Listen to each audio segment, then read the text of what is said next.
हिंदुस्तान एक गुलदस्ता है जिसमें हर किस्म की हर जात के लोग रहते हैं। राजनीति जितना देती है उससे कई गुना ज्यादा आपसे लेती है और लेने का टाइम पहले होता है। How is politics responsible to make sure that there are equal rights, there are safety measures taken for women? 80% महिलाओं को पता ही नहीं होता है कि हाउस में करना क्या है, Correct. हाउस में बोलना क्या है। 47,000 औरतें लेडीज महाराष्ट्र में लापता हुई है, लड़कियां लापता हुई है। यहाँ पे लाडली बहन के नाम पे हम पैसा बांट रहे हैं। पैसा नहीं चाहिए, औरतों को हिफाजत चाहिए। कांग्रेस इस देश के खून में है, इस देश की जमीन में है, लोगों की नस नस में है। अभी ये बाबा सिद्दीकी चूंकि बड़ा नाम था, बड़े फिल्म स्टार्स इनके पीछे खड़े थे, बड़े लोग इनके पीछे, नामचीन लोग इनके पास आते थे, तो थोड़े दिन मीडिया में चला, 2 दिन बाद आप देखिए वहाँ से भी गायब कर दिया जाएगा। दीन और दुनिया हमारे लिए अलग है ही नहीं। ये हम लोगों का पता नहीं क्यों कॉन्सेप्ट है। अपनी कमी का एहसास होना ये अपनी कामयाबी की पहली सीढ़ी पर कदम है। सियासत हमारे लिए रोजी रोटी नहीं है। ऐसा नहीं है कि सियासत की वजह से मेरा घर का चूल्हा जल रहा है कि वो आके कहते हैं भाई हम आपकी मदद करेंगे, आप हमें इतना पैसा दीजिए। अब जो आदमी पैसा इन्वेस्ट करके आएगा वो तो 5 साल पैसा बनाएगा।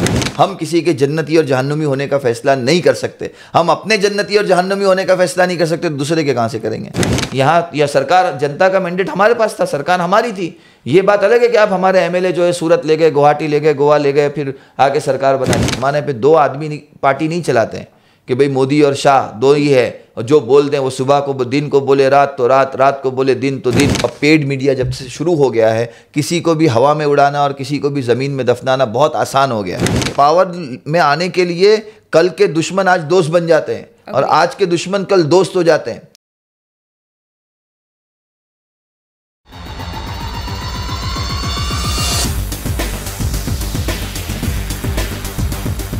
हाय, अस्सलाम वालेकुम, कैसे हैं आप? वालेकुम अस्सलाम रहमतुल्लाह बरकातुहू। अल्हम्दुलिल्लाह खैरियत, सब ठीक है। It's 11 already and we are here for podcast and alhamdulillah you're here with your team. और पहले भी एक्सपीरियंस किया है that you directly fly from airport to work. So what is the factor that is driving you? नहीं, असल में मैं इस चीज़ को मानने वालों में से हूँ कि इंसान को अपने काम के साथ बहुत ज़्यादा कमिटेड होना चाहिए। जब आप काम पर हो तो बस काम पर हो। तो काम के मामले में कभी ना इंसान को घड़ी देखना चाहिए, ना वक्त देखना चाहिए, ना मौसम देखना चाहिए। तो जब किसी काम का जुनून सवार होता है, आदमी किसी प्रोफेशन में रहता है, तो नॉर्मली चूँकि मेरा ये प्रोफेशन है जिसके अंदर ये सारी चीज़ें कहीं ना कहीं किसी न किसी तरीके से जुड़ी हुई है, तो मैं अपने काम को लेके बहुत कमिटेड हूँ। और जब वक्त आए, ये सिर्फ इसके लिए नहीं कि भाई हम सिर्फ मीडिया पर हैं, सोशल मीडिया पर हैं। हम लोग मतलब हम कहते हैं हमेशा कि भाई पॉलिटिशियंस जो है वो 24 आवर्स ड्यूटी पर होता है।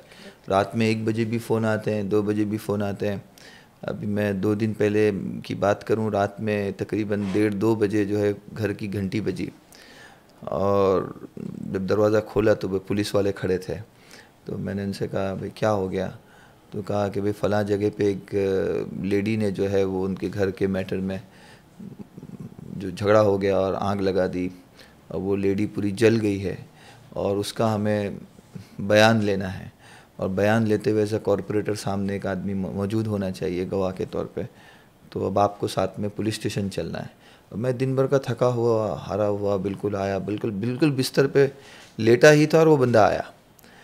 तो इट्स टाइम फॉर कॉल, मतलब एक कॉल आ गया कि भाई काम करना है, ज़िम्मेदारी है, एक उसका एहसास है।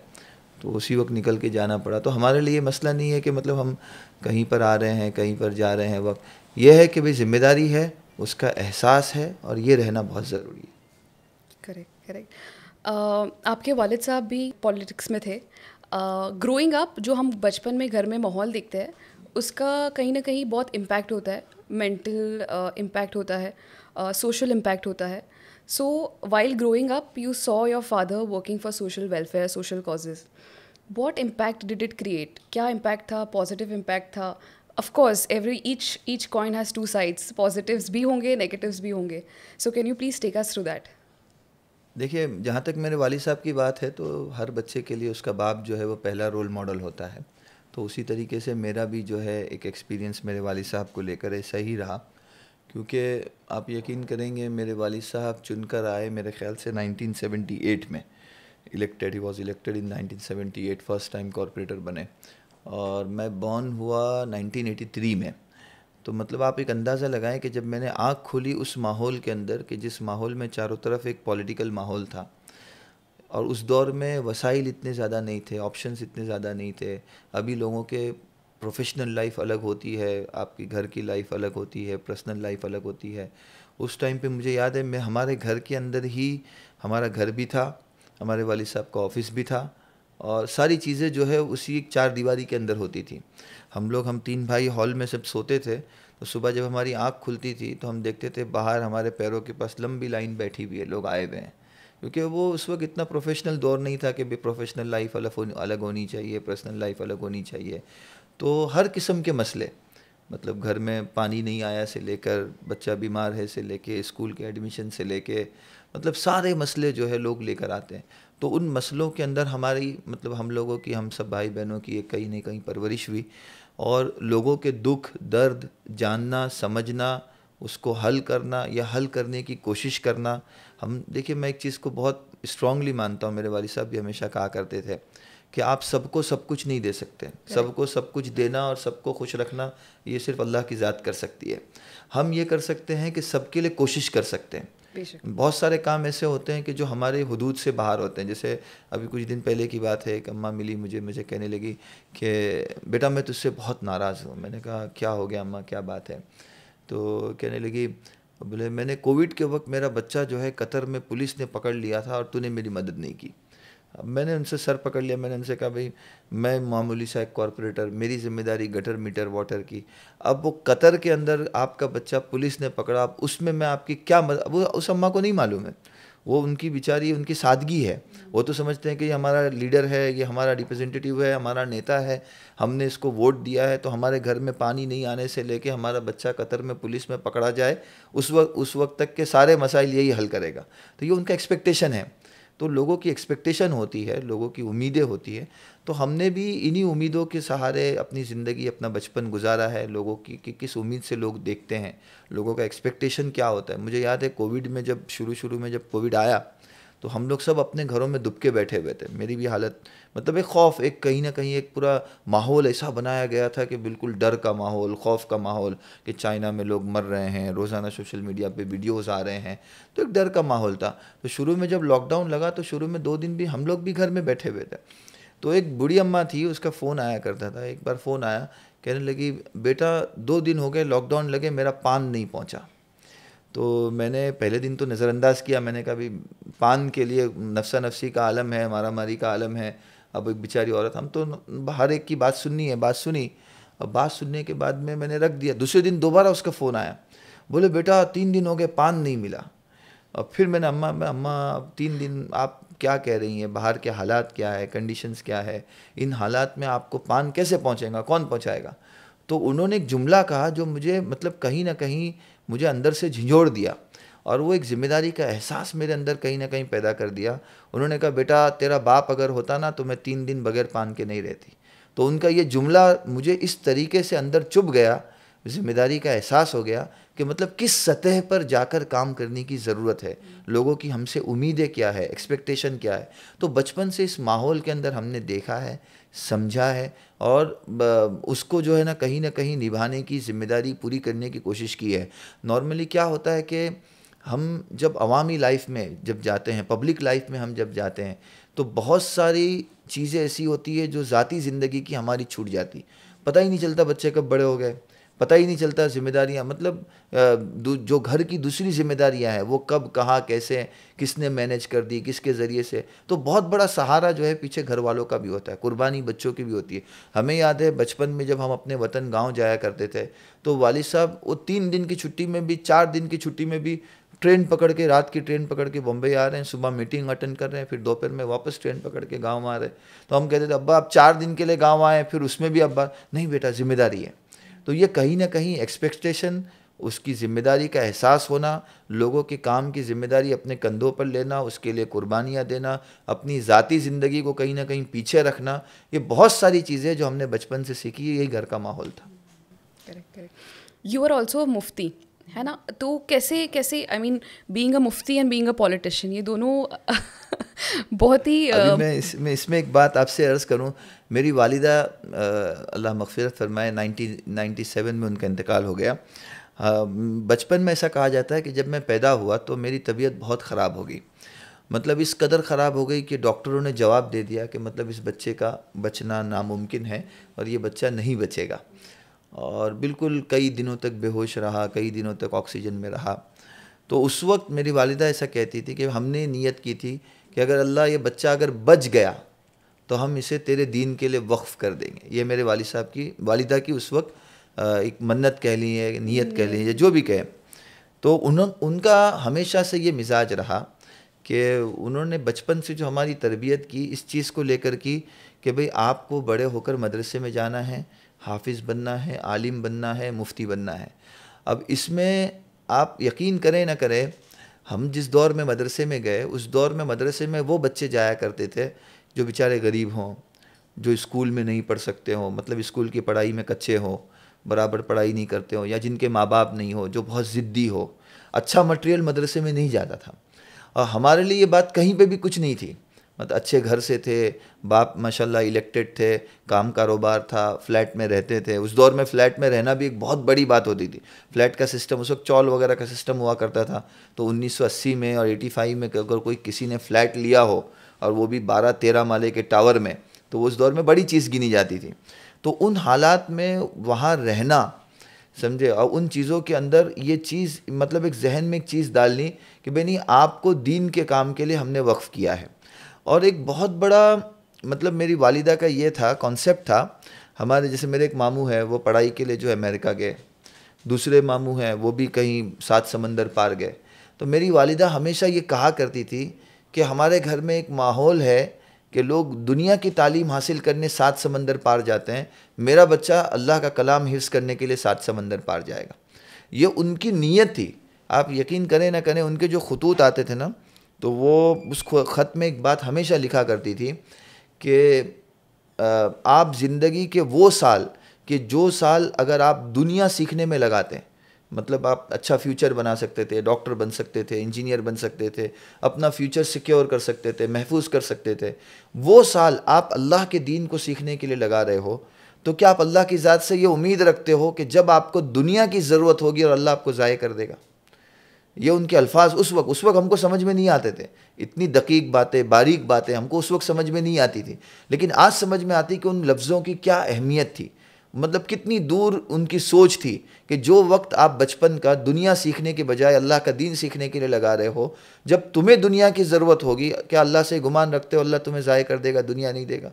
और मैंने अपनी ज़िंदगी में देखा 30-40 साल की उम्र में अल्हम्दुलिल्लाह मैं कहता हूँ कि अल्लाह ने जितना दिया, मेरी इस्तिताअत नहीं थी, मेरी इस्तिताअत। मैं आज कॉरपोरेटर बन के जब कहीं पर बैठता हूँ, अभी हम जब बड़ी बड़ी मीटिंगों में जाते हैं और मैं बड़ी बड़ी मीटिंगों में बैठता हूँ, मैं अल्हम्दुलिल्लाह एज ए कॉरपोरेटर भी 5 साल काम किया, फिर बहुत सारी सरकारी कमेटियों में, जैसे DPDC है, डिस्ट्रिक्ट प्लानिंग कमेटी है, जिसको जो है वो CM हेड करते हैं, और CM ना हो तो जो पालक मंत्री होते हैं वो हेड करते हैं। और ये सारे कॉरपोरेटर्स यहाँ बैठते हैं, सामने सारे IAS IPS डॉक्टर्स, समझे, सारे हॉस्पिटल्स के डीन वगैरह सारे लोग बैठते हैं।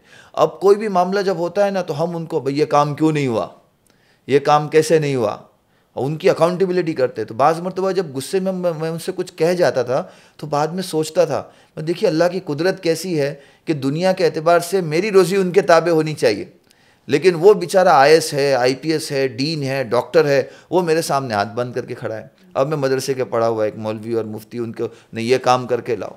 तो ये वो चीज़ है जो हमारे माँ बाप ने हमारे अंदर बचपन से वही है।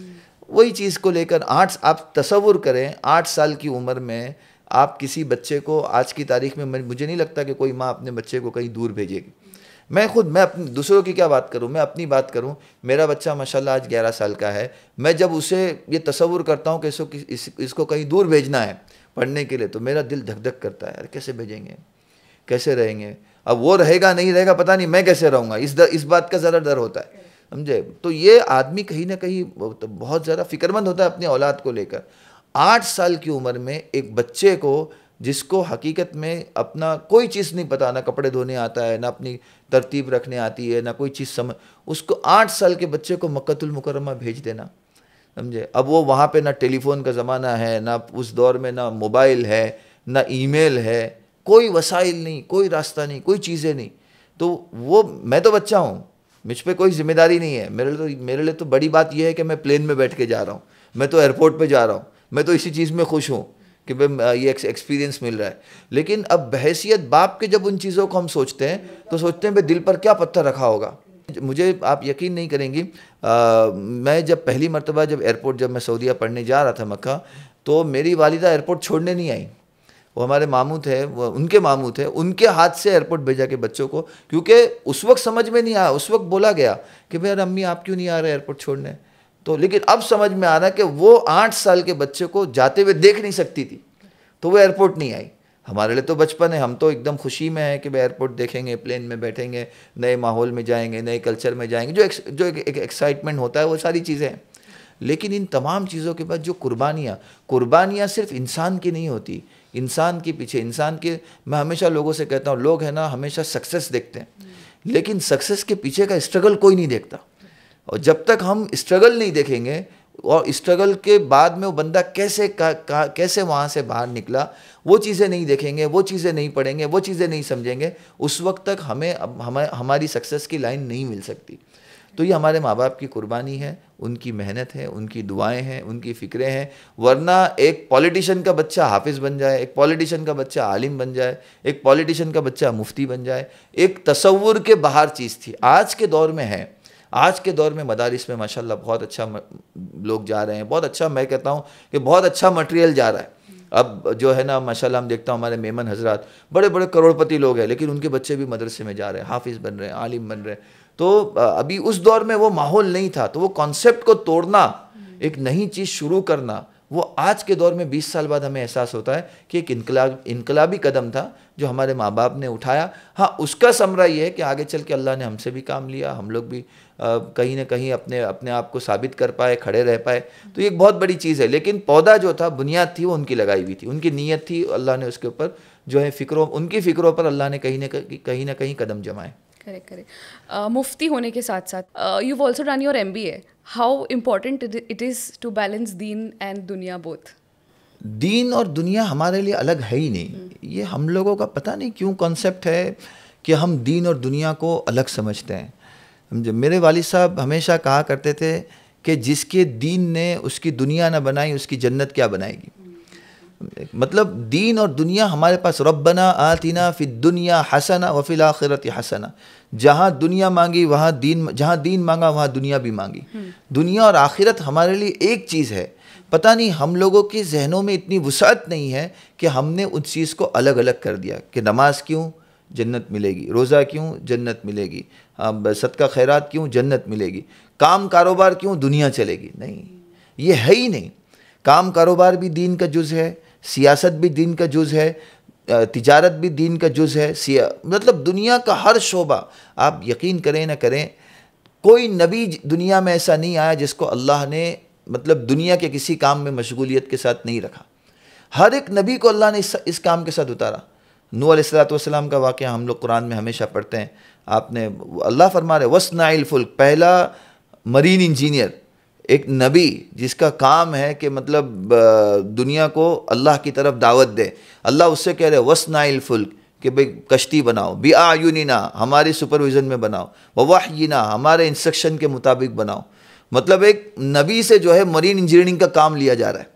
ये ज़ुल्क़रनैन अलैहिस्सलाम के बारे में हमने पढ़ा, वो अलन्ना लहुल हदीद, पहला सिविल इंजीनियर जिनका कुरान ने जिक्र किया कि अल्लाह ने उनके लिए जो है वो इतनी बड़ी शानदार दीवार बना दी याजूज माजूज को रोकने के लिए। आतूनी ज़ुबर अल हदीद, कि मुझे लोहे के टुकड़े ला दो। कि लोहा जिस दौर में छुरी और कांटे बनाने के अलावा किसी और चीज़ के लिए इस्तेमाल नहीं होता था, सिविल इंजीनियरिंग का बेहतरीन नमूना पेश किया।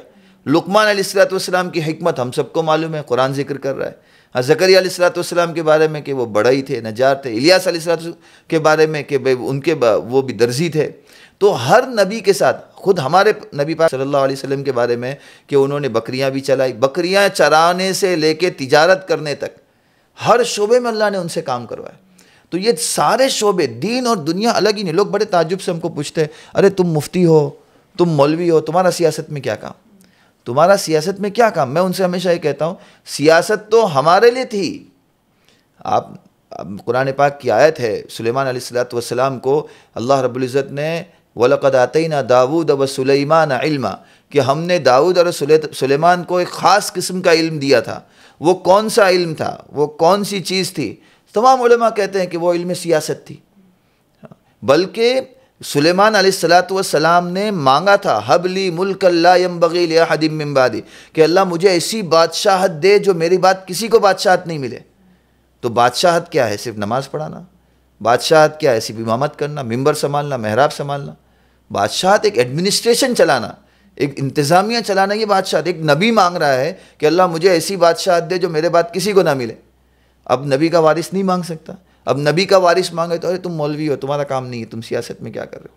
तो ये कॉन्सेप्ट तोड़ना ज़रूरी है। यूसुफ अलैहिस्सलाम का किस्सा हमारे सामने, इजालनी अला खज़ाइन अर्द, उन्होंने वो 7, अभी बहुत लंबी तफसीर हो जाएगी, वो 7 उन्होंने वो जेल में थे और उन्होंने ख्वाब में देखा कि वो 7 कमज़ोर तरीन गायें जो है वो मोटी गायों को खा रही है। फिर वो बाहर निकल कर मिस्र के बादशाह तक वो बात पहुँची, ख्वाब की ताबीर के लिए उनको बुलाया गया। तो उन्होंने पूरा एक प्रेजेंटेशन दिया कि मुझे आप जो है ना, इजालनी अला खज़ाइन अर्द, मुझे अपना फाइनेंस मिनिस्टर बना दो। मतलब एक नबी मांग रहा है कि मुझे अपना फाइनेंस मिनिस्टर बना दो। और क्यों? और 2 सिफत भी बयान की, इन्नी हफीज़ुन अलीम। दुनिया में आने तक क़यामत तक आने वाले जितने भी उम्मीदवार हैं, जितने भी कैंडिडेट हैं, उनके अंदर देखने के लिए 2 सिफात कुरान ने बयान कर दी, जो यूसुफ अलैहिस्सलाम ने कही, इन्नी हफीज़ुन अलीम, कि मुझे फाइनेंस मिनिस्टर बना दो। नंबर 1 कि मैं आपकी अमानत की हिफाजत करूँगा, चोरी नहीं करूँगा, डाका नहीं डालूँगा, धोखा नहीं दूँगा। और अलीम कि भाई जो काम आप मुझे सुपुर्द कर रहे हो उस काम का इल्म है मुझे, मैं उस काम को जानता हूँ, उस काम को समझता हूँ। तो क़यामत तक के आने वाले सारे लोगों को कुरान ने हर कैंडिडेट के सामने जो है ना ये 2 चीज़ें रख दी कि भाई हर कैंडिडेट के अंदर आपको ये 2 चीज़ें देखनी है। एक तो उसके अंदर कि मैं उसके अंदर जो है अमानतदारी हो, और दूसरी उनके अंदर उस काम का इल्म हो, काम को लेकर चलने का तरीका, और उस ओहदे को संभालने की जो चीज़ें हैं, कवाइफ है, वो पूरी कर रहे हो। तो ये तमाम चीज़ें, बल्कि जब फाइनेंस मिनिस्टर के तौर पे उन्होंने अपना काम अच्छा कर दिया, समझे, तो उसके बाद में फिर उन्होंने रब्बी क़द आतैतनी मिनल मुल्क, कि अल्लाह मुझे पूरा मुल्क दे दे। अल्लाह ने पूरा मुल्क दे दिया, अल्लाह ने प्राइम मिनिस्टर बना दिया। तो ये चीज़ें हैं जो अवाम तक, हमारे लिए दीन और दुनिया अलग नहीं है। और हुज़ूर पाक सल्लल्लाहु अलैहि वसल्लम के दौर में भी अम्र इब्न आस को मिस्र का हाकिम बनाकर भेजा। क्यों भेजा? अम्र इब्न आस को मिस्र का हाकिम बनाकर भेजा, क्यों भेजा? हाँ, मिस्र में जाकर उनको क्या करना था? सिर्फ नमाज़ें पढ़ानी थी, सिर्फ जो है वो महराब संभालने थे, मिंबर नहीं, दुनिया चलानी थी। मुआद इब्न जबल का वाक़या हम सुनते हैं, हुजूर जो है ना उनके घोड़े की नकील पकड़कर साथ में चलते हुए गए और आपको यमन का हाकिम बनाकर भेजा कि जाओ यमन में हुकूमत करो। तो नबी जो है वो नबी ने सिर्फ नमाजें नहीं पढ़ाई, नबी ने जो है सिर्फ मिंबर महराब नहीं संभाले, नबी ने जो है ना दुनिया भी चलाई। तो नबी की विरासत सिर्फ मस्जिद, मदरसा, मिंबर, महराब नहीं है, बल्कि नबी की विरासत पूरी दुनिया है। जहाँ तक पहुँच सकते हैं पहुँचना है, जहाँ नहीं पहुँच सकते पहुँचने वाले तैयार करने, ये हमारी जिम्मेदारी है। और इसको हमको समझने की ज़रूरत है, थोड़ी सी जहनों के अंदर वुसअत लाने की ज़रूरत है। और उसी चीज़ को हमने बराबरी के साथ में लिया कि भाई जब हिफ्ज़ किया। और एक बात मैं मदरसे के बच्चों के बारे में ये कहूँ कि ऐसा कोई इल्म नहीं है, अभी जितने इल्म मैंने आपको गिनाए ये सब के सब कुरान से गिनाए, कुरान की आयत पढ़कर गिनाए, चाहे वो सिविल इंजीनियरिंग हो, मरीन इंजीनियरिंग हो, सारे शोबे कुरान ने पढ़ाए।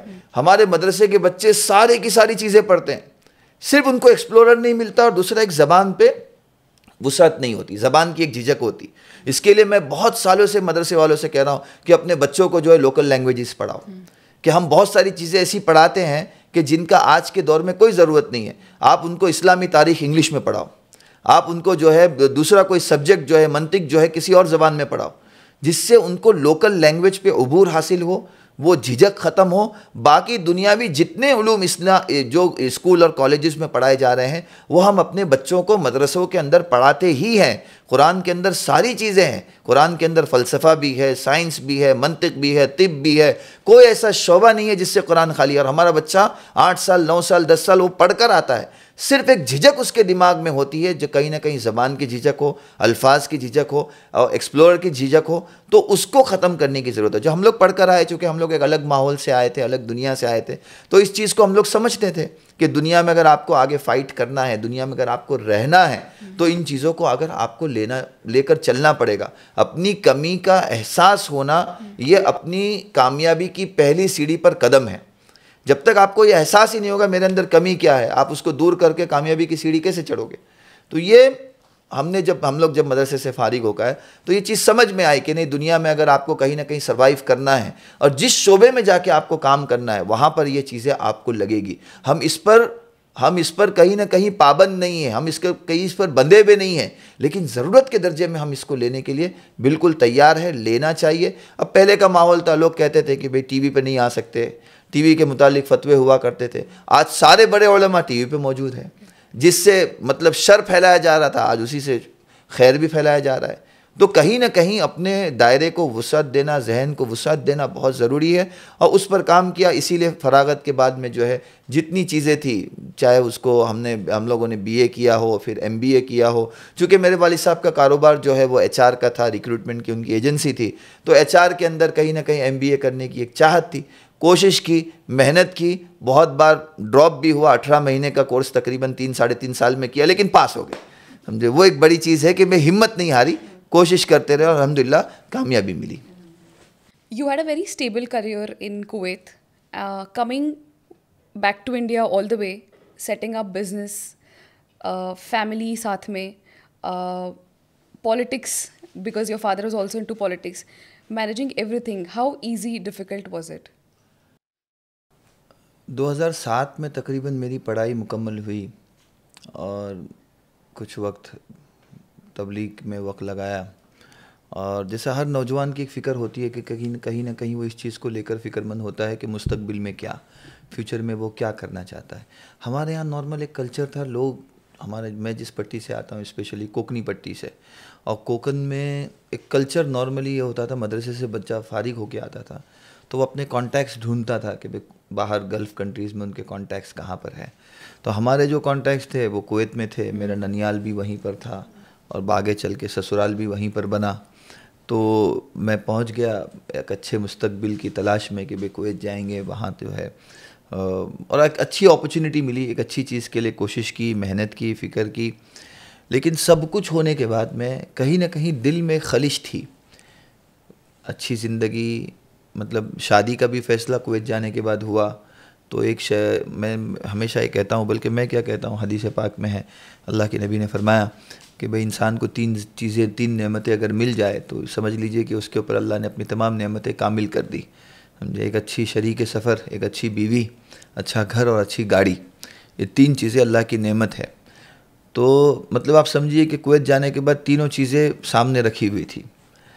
कहीं ना कहीं एक ज़िंदगी मुकम्मल तसव्वुर कि ज़िंदगी पूरी हो रही है, अब लाइफ इसी मैदान के अंदर, इसी चीज़ के अंदर अभी लाइफ गुजारनी है। लेकिन दिल में कहीं ना कहीं एक खलिश थी, एक बेइत्मीनानी थी कि नहीं, ये चीज़ नहीं, हम इसके लिए नहीं आए, कुछ हट के करना है। तो सब कुछ छोड़ छाड़ के मुंबई आ गए।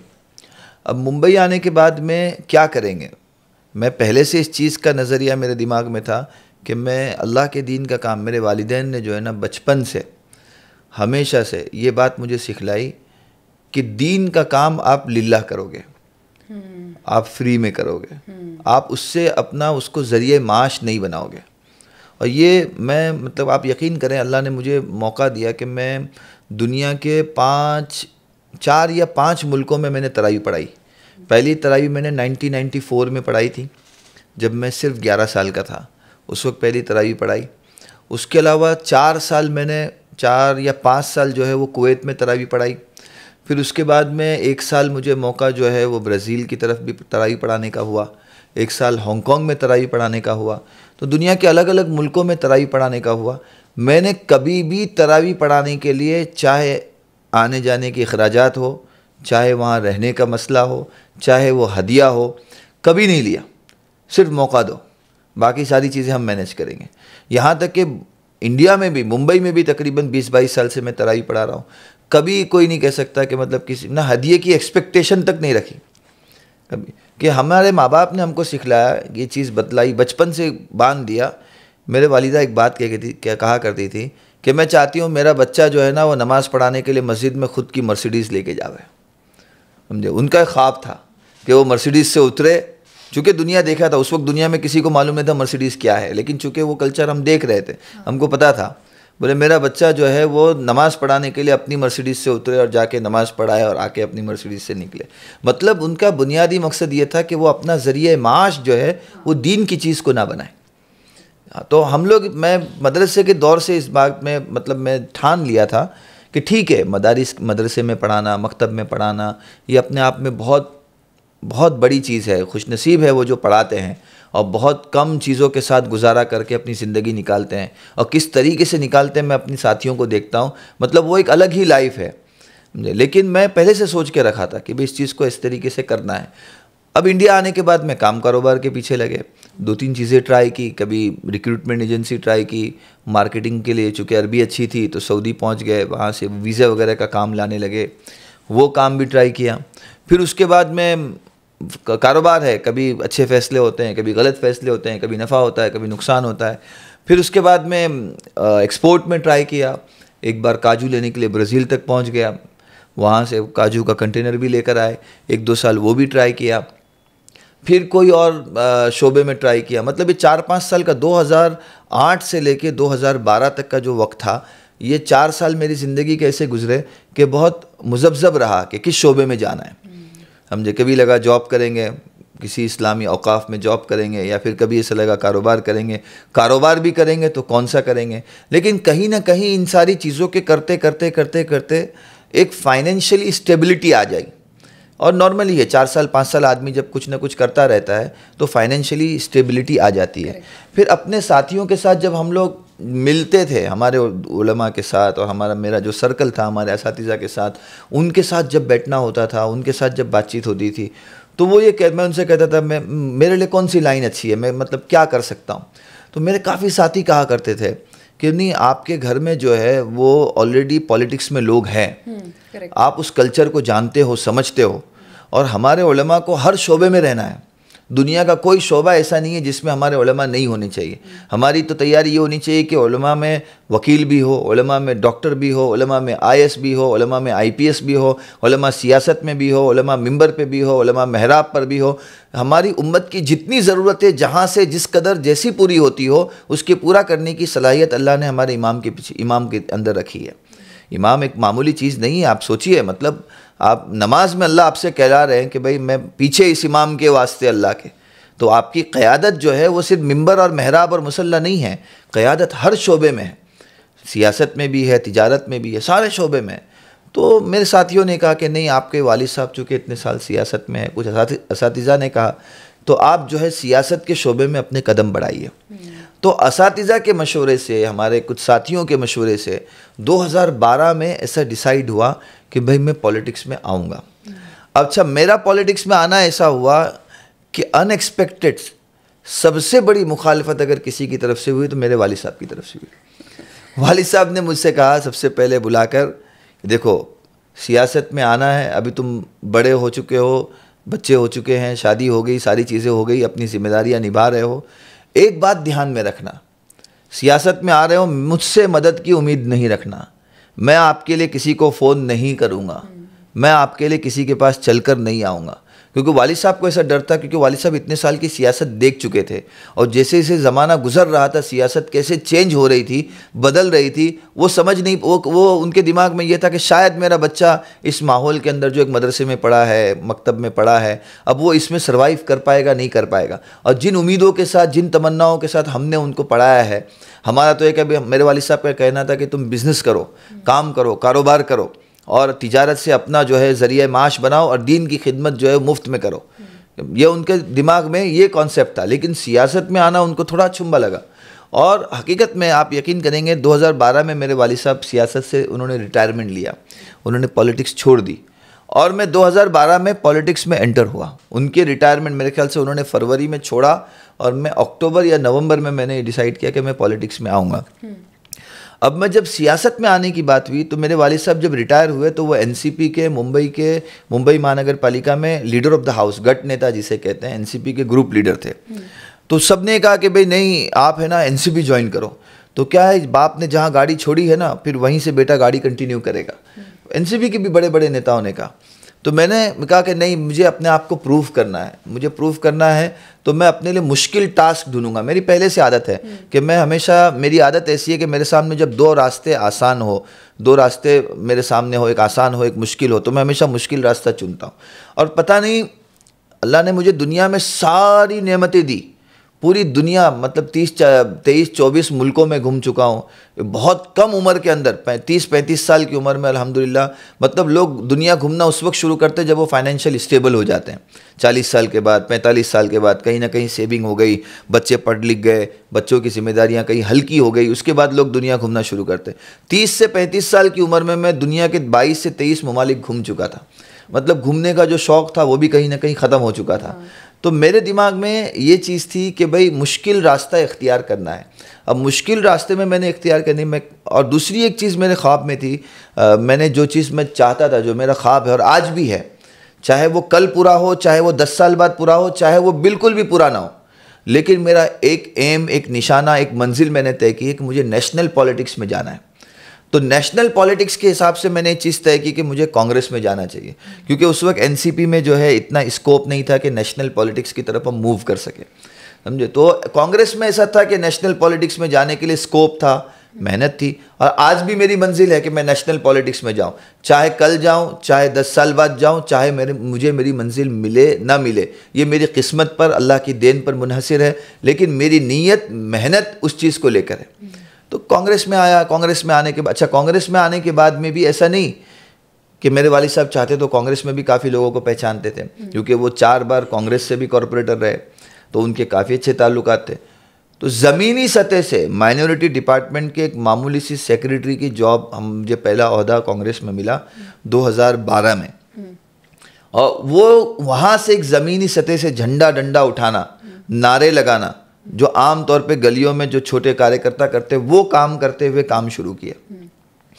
2 साल वही काम किया। 2 साल के बाद में 2014 में हमारे एक मुंबई के नए अध्यक्ष बने। उन्होंने जो है, कहीं ना कहीं उन्होंने रिकग्नाइज किया कि भाई बच्चा है, टैलेंटेड है, आगे बढ़ सकता है। उन्होंने मुझे मेन टीम के अंदर, मुंबई कांग्रेस के अंदर सेक्रेटरी अपॉइंट करके साथ में लिया। ये पहला था जो मेरा मेन स्ट्रीम पॉलिटिक्स के अंदर मेरा पहला दाखिला 2014 में हुआ। 3 साल उसमें काम किया। 2017 कॉरपोरेशन का इलेक्शन, मैं एक टारगेट बनाता हूँ। मैं 2012 में जब राजनीति में आया तो मेरे सामने टारगेट था कि 2017 का चुनाव लड़ना है, 2017 का कॉरपोरेशन का इलेक्शन कंटेस्ट करना है। तो उसके लिए 4 साल 3 साल उसी सतह की मेहनत की, अपने आप को अपने वार्ड में महदूद रखा। जो इन्फ्लुएंसर्स होते हैं, जो टिकट देने के अंदर जिनकी मतलब चलती है, बात मानी जाती है, उन तक कैसे रीच किया जाए, उन तक कैसी अपनी बात पहुंचाई जाए, उन तक कैसा अपने आप को प्रेजेंट किया जाए, उसके ऊपर पूरी मेहनत की। 2017 आते आते अल्हम्दुलिल्लाह ऐसा मौका हुआ कि पहले अटेम्प्ट में लोगों की ज़िंदगियाँ गुजर जाती है, उनको कांग्रेस से टिकट नहीं मिलता। पहले अटेम्प्ट में अल्लाह ने टिकट दिला दी कि भाई टिकट मिल गई, कांग्रेस से उम्मीदवार बहैसियत उम्मीदवार के सामने आया। जब कांग्रेस की टिकट मिली तो मेरे वालिद साहब जो है बैग बांधकर अपने घर से आए कि अब बच्चा टिकट लेकर आया है तो अब इसकी मदद करना हमारी जिम्मेदारी है। फिर उन्होंने कहा नहीं, अब आप टिकट लाए हो तो कांग्रेस की टिकट मिलना, और भी फर्स्ट अटैम्प्ट में मिलना, ये बहुत मुश्किल है, बहुत कम लोगों को नसीब होता है।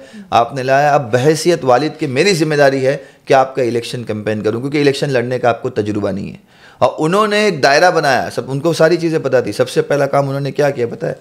घर में आते ही सब काम के चेक बुक लेकर आइए, चेक बुक लेकर आके उन्होंने रख दी।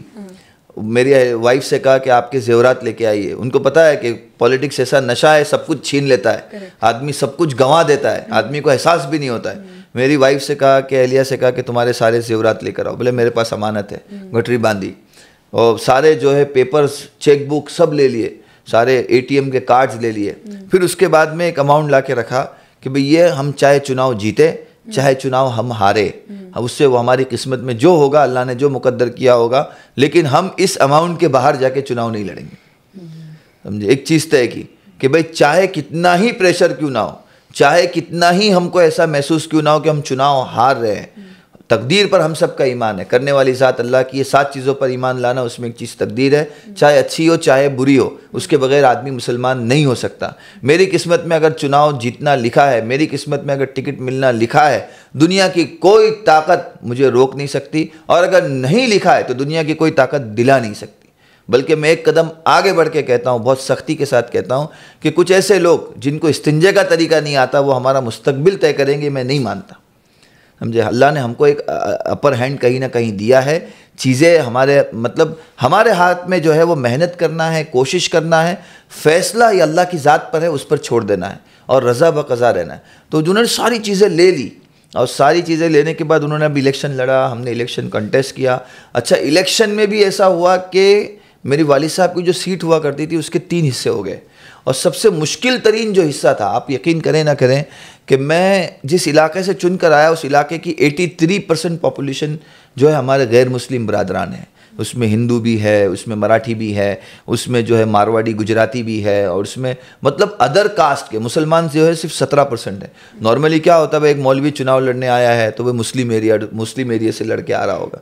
तो आप यकीन करेंगे अल्हम्दुलिल्लाह। अच्छा, दूसरा ये बात थी कि मेरे सामने जो चुनाव लड़ रहे थे वो उस वक्त की लीडर ऑफ द हाउस थी, और बीजेपी से जो चुनाव लड़ रहे थे वो मुंबई के डिप्टी मेयर थे।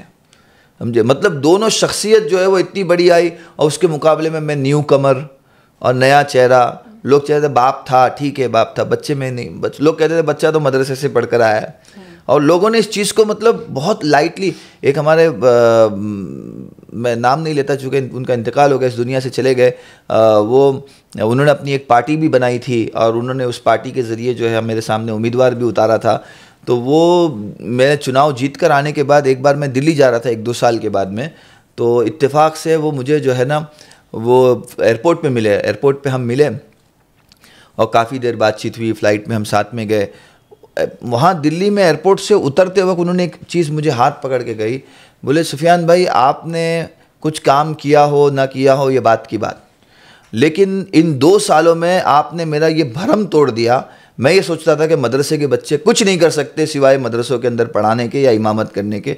आपने मेरा ये भरम तोड़ दिया कि नहीं, मदरसे के बच्चे सियासत भी कर सकते हैं और अच्छी सियासत कर सकते हैं। ये मेरा कॉन्सेप्ट आपने जो मेरे बचपन से मेरे दिमाग में था वो आपने तोड़ दिया। मैंने कहा सर, एक आदमी की जहनीत भी अगर मेरी वजह से तब्दील हो गई तो ये मैं अपने लिए बहुत बड़ी कामयाबी समझता हूँ। तो ये खैर एक मुश्किल रास्ता, मुश्किल सीट, नामुमकिन सीट, हालात साथ में, मतलब कांग्रेस में काफ़ी लोग नाराज़, साथ छोड़ के चले गए, साथ में कोई घूमने के लिए नहीं। आप यकीन करेंगे मैं पदयात्रा में घूमता था, 2 आदमी 3 आदमी साथ में होते थे। लेकिन इन कम बोलते ना, कम चीज़ों के साथ, कम वसाइल के साथ एक बड़ी मेहनत शुरू की और अल्लाह ने इज़्ज़त बख्शी, कामयाबी भी मिली। कामयाबी के बाद में मुंबई महानगर पालिका ऐसी जगह है जहाँ से आपको इंटरनेशनली फेम मिलता है। बहुत कम कॉरपोरेशंस ऐसी होगी कि जिसके अंदर काम करने वाले बंदे को नेशनल या इंटरनेशनल फेम मिले। कॉरपोरेशन में अगर आप सही जुस्तजू से काम करें, सही मेहनत से काम करें तो कहीं ना कहीं फेम मिलता ही मिलता है। फिर हमने अगला टारगेट बनाया 2019 का, विधानसभा लड़ेंगे। 2019 के विधानसभा में खूब मेहनत की, यहाँ तक कि एक मौका आया कि टिकट भी मिली, जाके नॉमिनेशन भी भरा, झंडा डंडा उठा के 3 दिन घूमे भी, और घूमने के बाद फिर पार्टी ने बुलाया, नहीं फलां पार्टी के साथ अलाइंस हो गया है और आपको पार्टी के हित में अपनी टिकट वापस करनी है। रज़ा ब क़ज़ा समझ के कि अल्लाह की तरफ से मुकद्दर नहीं है, उसको वापस। लोगों ने कहा नहीं आप आज़ाद लड़ो, अच्छे ऑफ़र भी दिए। सबको पता है कि मैं सिटिंग कॉरपोरेटर हूँ, आज़ाद चुनाव लड़ूंगा, अच्छा वोट मिल जाएगा, लेकिन मेरे वोट मिलने से किसी साथी का नुकसान होगा। हम किसी को हराने के लिए क्यों लड़े? मेरा सोच जो है वो यही है, हम किसी को हराने के लिए क्यों लड़े? हम लड़े तो खुद के जीतने के लिए लड़ेंगे, समझो। और इसी चीज़ को हमने आगे बढ़ाया। अब मैं बैकला भी अगर मैं मांग रहा हूँ तो मैं इसके लोग कह रहे हैं कि भाई फलां को हरा रहे हो। अगर इस सीट में ऐसी कहीं पर भी कोई ऐसी कॉन्सेप्ट, कहीं ना कहीं कोई ऐसी बात होती कि मेरे लड़ने से किसी को, देखिए ये एक लड़ाई है, हम राजनीति में हैं, ये कोई ऐसी लड़ाई नहीं है कि हम तलवार से लड़ रहे हैं या हम भाले से नीचे से लड़ रहे हैं। ये उसूलों की लड़ाई है, एक आइडियोलॉजी की लड़ाई है। हम जिस आइडियोलॉजी को मानते हैं उसको हम लोगों के सामने प्रेजेंट करेंगे कि भाई हम इसको मानते हैं और हमने ये किया है और आगे ये करेंगे। और मैं ये उम्मीद रखता हूँ कि मैं अगर सही तरीके से लोगों को समझा पाया तो मेरे हक़ में वो फैसला इंशाअल्लाह अल्लाह करेंगे, इसका मुझे यकीन है। इसके लिए मैं लड़ रहा हूँ। बाकी मेरे लड़ने से इसको फ़ायदा होगा या इसको नुकसान होगा, मैं किसी को हराने के लिए कभी ना चुनाव लड़ा हूँ, ना लड़ूंगा, ना मेरे वालिद साहब लड़े हैं, ना मैं लड़ूंगा। हमने अपनी ज़िंदगी जो है उसूल के साथ गुजारी है। सियासत हमारे लिए रोज़ी रोटी नहीं है। ऐसा नहीं है कि सियासत की वजह से मेरा घर का चूल्हा जल रहा है, बल्कि अल्लाह ने मुझे सियासत में रखा है, मैं लोगों के काम कर रहा हूँ, तो मेरी वजह से अल्लाह ने ज़रिया बनाकर 10 लोगों के चूल्हे अल्लाह जला रहे। मैं बताऊं, मेरे ऑफिस में 5 आदमी का स्टाफ ऐसा है जो लोगों के काम के लिए रखा गया है कि वो सब, मैं उनको मतलब लोगों को 50-60 हज़ार 70 हज़ार उनको तनख्वाह हम देते हैं कि लोग आपके पास काम करने के लिए आएंगे तो आप उनके काम करो। तो कहीं ना कहीं ये सारी चीज़ें यकीन पर है, कहीं ना कहीं ये सारी चीज़ें जो है वो मसलिहत पर है, मेहनत पर है और आखिर में जाकर तकदीर पर है। यूजुअली हम ये देखते हैं कि इलेक्शन से पहले जो भी नेता होते हैं बहुत वादे करते हैं और फिर इलेक्शन के बाद न जाने क्या मजबूरी रहती है, वो गायब हो जाते हैं। नहीं, असल में मसला जो है ना सिर्फ नेताओं का नहीं है, कमज़ोरी नीचे से ऊपर जाती है, ऊपर से नीचे नहीं आती है। हम तस्वीर का एक रुख देखते हैं लेकिन दूसरा रुख हम भूल जाते हैं। जिनको नेता हमने बनाया, जो नेता हुए, उनको नेता किसने बनाया? हमने बनाया। हमारा जमहूरी निज़ाम ऐसा है कि 5 साल के बाद हमको अकाउंटेबिलिटी करनी है, तो हमने दोबारा उनको चुनकर भेजा, तो हम उनको क्या किस हिसाब से कोस सकते हैं? अकाउंटेबिलिटी ये एक बेस है जो जमहूरियत के अंदर बुनियाद रखती है। लेकिन हम तो किसी को पहली बार, चलो हो सकता है कि पहली बार गलती हो गई, हमने मौका दे दिया, तो चीज़ें नीचे से ऊपर तक जाती है। बहुत बहुत सख्त अल्फाज है, मैं माफ़ी चाहता हूँ, इतने चुनाव हम लड़ चुके हैं, हमने करीब से देखा है कि वोटर्स आके पैसा मांगते हैं। बहुत सख्त बात कह रहा हूँ, देना, मैंने दिया, नहीं दिया, लोग देते हैं नहीं देते, इस पर मैं कोई टिप्पणी नहीं करूँगा। लेकिन वोटर्स कह लें या कुछ मोहल्ले के बड़े अटेल पटेल कह लें, या किसी दलाल किस्म के लोग कह रहे हैं कि वो आके कहते हैं भाई हम आपकी मदद करेंगे, आप हमें इतना पैसा दीजिए। अब जो आदमी पैसा इन्वेस्ट करके आएगा वो तो 5 साल पैसा बनाएगा, वो आपके काम क्यों करेगा? आपको तो ये चीज़ देखनी है कि भाई ये काम के अंदर अपनी सिफात, एक ज़ाहिरी एतबार से देखिए, हम पॉलिटिशियंस हैं, बहैसियत पॉलिटिशियंस, हमारा इन्वेस्टमेंट कोई पैसा नहीं है, हमारा इन्वेस्टमेंट हमारी अपनी शबी है, हमारी अपनी शख्सियत है कि हमारे ऊपर कोई गैर अखलाकी दब्बा नहीं है, हमारी ज़बान अच्छी है। मतलब ये चीज़ें हैं कि हम लीडर हैं तो हम लीड कर रहे हैं, लोग हमारे पीछे चल रहे हैं, तो हमारे पीछे जो चल रहे हैं वो कैसे, हमको क्या देख कर चले? हमारा लिबास देख कर चलें, हमारा चलना देख कर चलें, हमारे लोगों से बातचीत करने का तरीका देख कर चलें, हमारी जो ह्यूमैनिटी, इंसानियत देख कर चलें, हमारी मतलब कहीं ना कहीं हमारी चाल में नरमी हो, ज़बान में नरमी हो। वो हम कहते हैं ना कि सर पे सियासत में रहना है तो सर पे बर्फ़ और मुँह में शक्कर रखो, तो वो हाल है। तो ये सारी चीज़ें जो लीडरशिप में हमको देखनी चाहिए। लेकिन हमारा मसला ये है कि जब कोई चुनाव लड़ने आता है ना, तो हम इस नज़रिए से देखते हैं कि बकरा हलाल होने आया है, सबसे पहले देखते खर्चा कितना करेगा, समझे? तो पहली नज़रिए की जो सोच है वो नीचे से डेवलप होती है, समझे? मैं चुनाव लड़ा हूँ, लोग आते हैं ना मेरे पास, कहते हैं, वो इलेक्शन का कार्ड लेके आते हैं, देखो हमारे पास है ना सुफियान भाई, ये 10 वोटर है, कितना दोगे बताओ? तो जब वो नीचे बटेगा तो ऊपर बनेगा। तो जो करप्शन है ऊपर के लेवल पे भी करप्शन है, चीज़ें बहुत सारी आगे जाके गलत भी होती है, ख़राब भी होती है, लेकिन अकाउंटेबिलिटी का जब मौका आता है, आज भी आप यकीन करेंगे मुंबई में वोटिंग परसेंटेज 45% से ऊपर नहीं जाता है। 55% लोग आज भी वोट डालने नहीं आते हैं, उनको हक ही नहीं कि वो पॉलिटिशियंस को गाली दें। किस हक से गाली दे रहे हो? आप इलेक्शन के दिन आप छुट्टी मनाने लोनावला चले गए थे, इलेक्शन के दिन आप घर पे छुट्टी मनाने आराम कर रहे थे। तो जब आप चलकर पोलिंग बूथ तक नहीं गए, आपने अपना फरीज़ा हक अदा नहीं किया, अकाउंटेबिलिटी नहीं की, तो आपको कोई हक नहीं कि आप किसी और की अकाउंटेबिलिटी करो। तो हमारा सबसे बड़ा अलमिया, मैं जिम्मेदार किसी को, हमारा एक पूरा सिस्टम चलता है, ऊपर से नीचे तक का सिस्टम है, लेकिन उसकी बुनियाद नीचे है। नीचे वाला अगर अकाउंटेबल जो है वो मजबूत होगा, समझे, हो सकता है एक बार गलती हो जाए, लेकिन वही गलती बार बार हो। मुझे यकीन है कि किसी इंटरव्यू के अंदर जो है एक बड़े नेता से, महाराष्ट्र के एक बड़े नेता से सवाल किया गया कि आपकी पार्टी में आपके जो उम्मीदवार है वो, उनके ऊपर इतने इस तरीके के घिनौने इल्ज़ामात हैं जिनका वो सामना कर रहे हैं, तो आपने ऐसे लोगों को टिकट क्यों दिया? उन्होंने एक जवाब दिया, उन्होंने कहा कि हम टिकट दिए तो दिए, लेकिन लोग इन्हीं को चुन के भेजते हैं। अगर हमारी टिकट देने में कोई गलती है तो election is a game of mathematics, numbers को जमा करना है, तो नंबर्स मैनिपुलेट ये लोग कर पाते हैं। अगर दूसरों को देंगे तो हम हार जाएंगे। और अल्टीमेटली सारी पॉलिटिकल पार्टी जो चलती है वो कहीं ना कहीं सत्ता के लिए चलती है कि सबको पावर चाहिए, सबको सत्ता में आना है। सबको अपने वादे पूरे करने हैं, तो हमको तो नंबर्स चाहिए अंदर हाउस में। तो हम ये देखेंगे, ये नहीं देखेंगे इसके ऊपर कितने केसेस हैं, ये नहीं देखेंगे इसके ऊपर कितने मतलब इसका कैरेक्टर कैसा है, ये नहीं देखेंगे। हम ये देखेंगे कि सीट जीत सकता है कि नहीं जीत सकता है। अब जब अवाम ही उसको सीट जिता कर भेज रही है, बावजूद इसके कि उसके ऊपर घनावने इल्ज़ामात है, गलत चीज़ें हैं, फिर भी तो उसमें गलती किसकी? हमारी थोड़ी, अवाम की है। तो ये हकीकत में अकाउंटेबिलिटी नीचे से शुरू होनी चाहिए, बेदारी नीचे से शुरू होनी चाहिए। और जब नीचे से आप गिरफ्त पकड़ना शुरू करोगे, हमारे सामने तो हज़रत उमर रज़ी अल्लाह तआला अन्हु का वो दौर याद है हमारे सामने, मतलब वो खुली किताब की तरह है कि आप एक बार खुतबा देने के लिए खड़े हुए तो एक बूढ़ा आदमी डंडा लेके खड़ा हो गया कि उमर तेरे कंधे पे दूसरी चादर कहाँ से आई। मतलब किस सतह की अकाउंटेबिलिटी है कि अमीरुल मोमिनीन है, 10 लाख मुरब्बा मील पे हुकूमत कर रहा आदमी है, बादशाह है, और एक बदू आदमी, एक चरवाहा आदमी जो पसीने में लथपथ है, बदबू मार रहा है, मस्जिद में खड़े होकर भरी मीटिंग में अपनी लीडर की अकाउंटेबिलिटी कर रहा है कि सबको एक एक चादर मिली थी, तुझे तेरे पास 2 कैसी आई? उन्होंने कहा नहीं, एक मेरे बेटे अब्दुल्ला ने मुझे दी और एक मेरे हिस्से की। तो ये अकाउंटेबिलिटी है जो हमको सिखलाई है, लेकिन हम करते ही नहीं है। हम क्या करते हैं, व्हाट्सएप पे, फेसबुक पे बैठ के ये ऐसा है, वो वैसा है, वो उसका ऐसा है, उसका ऐसा। तो थोड़ी अकाउंटेबिलिटी अगर हम तय करेंगे तो बहुत कम समय लगेगा कि आपको जो इलेक्शन से पहले जो उन्होंने वादे किए हैं उनको जो है, मैं थोड़ा माफ़ कीजिएगा, थोड़ा out of the box word है, लेकिन झक मार के उनको वादे पूरे करने पड़ेंगे और वो वादे पूरे करेंगे, समझे। और दूसरी एक बात है, देखो वादे ऐसे हैं ना, वादे ऐसी चीज़ें हैं कि मैंने पहले भी कहा कि सबको सब कुछ देना और सबको खुश रखना ये अल्लाह के हाथ में। हम कोशिश कर सकते। तो मैं आपसे ये वादा करता हूँ कि भाई मैं आपके लिए पूरी की पूरी कोशिश करूँगा, आपके काम हो नहीं हो ये आपकी किस्मत पर मुनहसिर है, लेकिन सुफियान की आपकी मेहनत के बारे में उसमें इंशाल्लाह आप कहीं ना कहीं कोई कमी नहीं देखेंगे। ये मेरा आपके साथ वादा।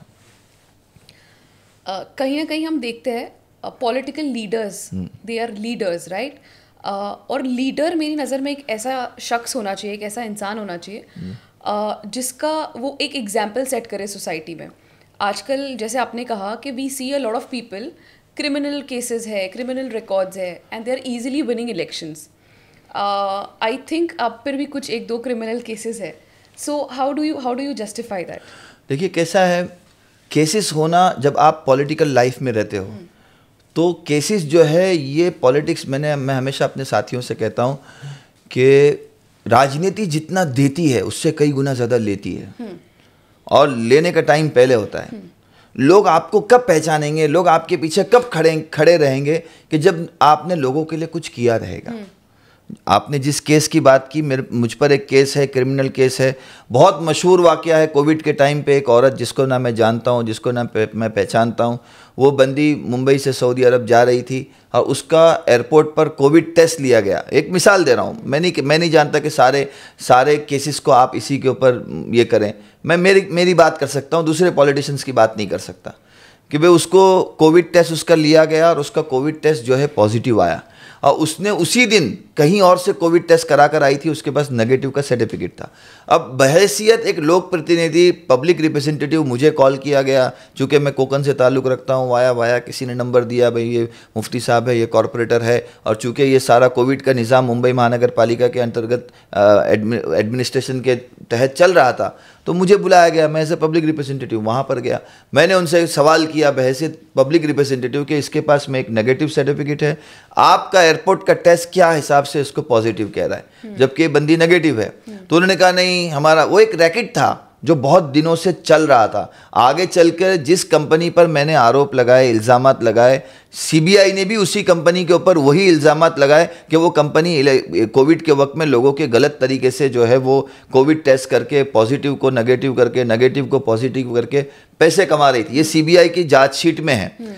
उस वक्त मैंने इस चीज़ को, आवाज़ को उठाया, और आवाज़ उठाने के बाद मैं उस लेडी को फ़ौरन जो है वहाँ से एक बीएमसी के हॉस्पिटल में ले गया। 2 बजे उसका वापस टेस्ट करवाया गया, वो वापस नेगेटिव आई। मतलब एयरपोर्ट पे कहीं ना कहीं एक स्कैम में उसको फंसाया जा रहा था।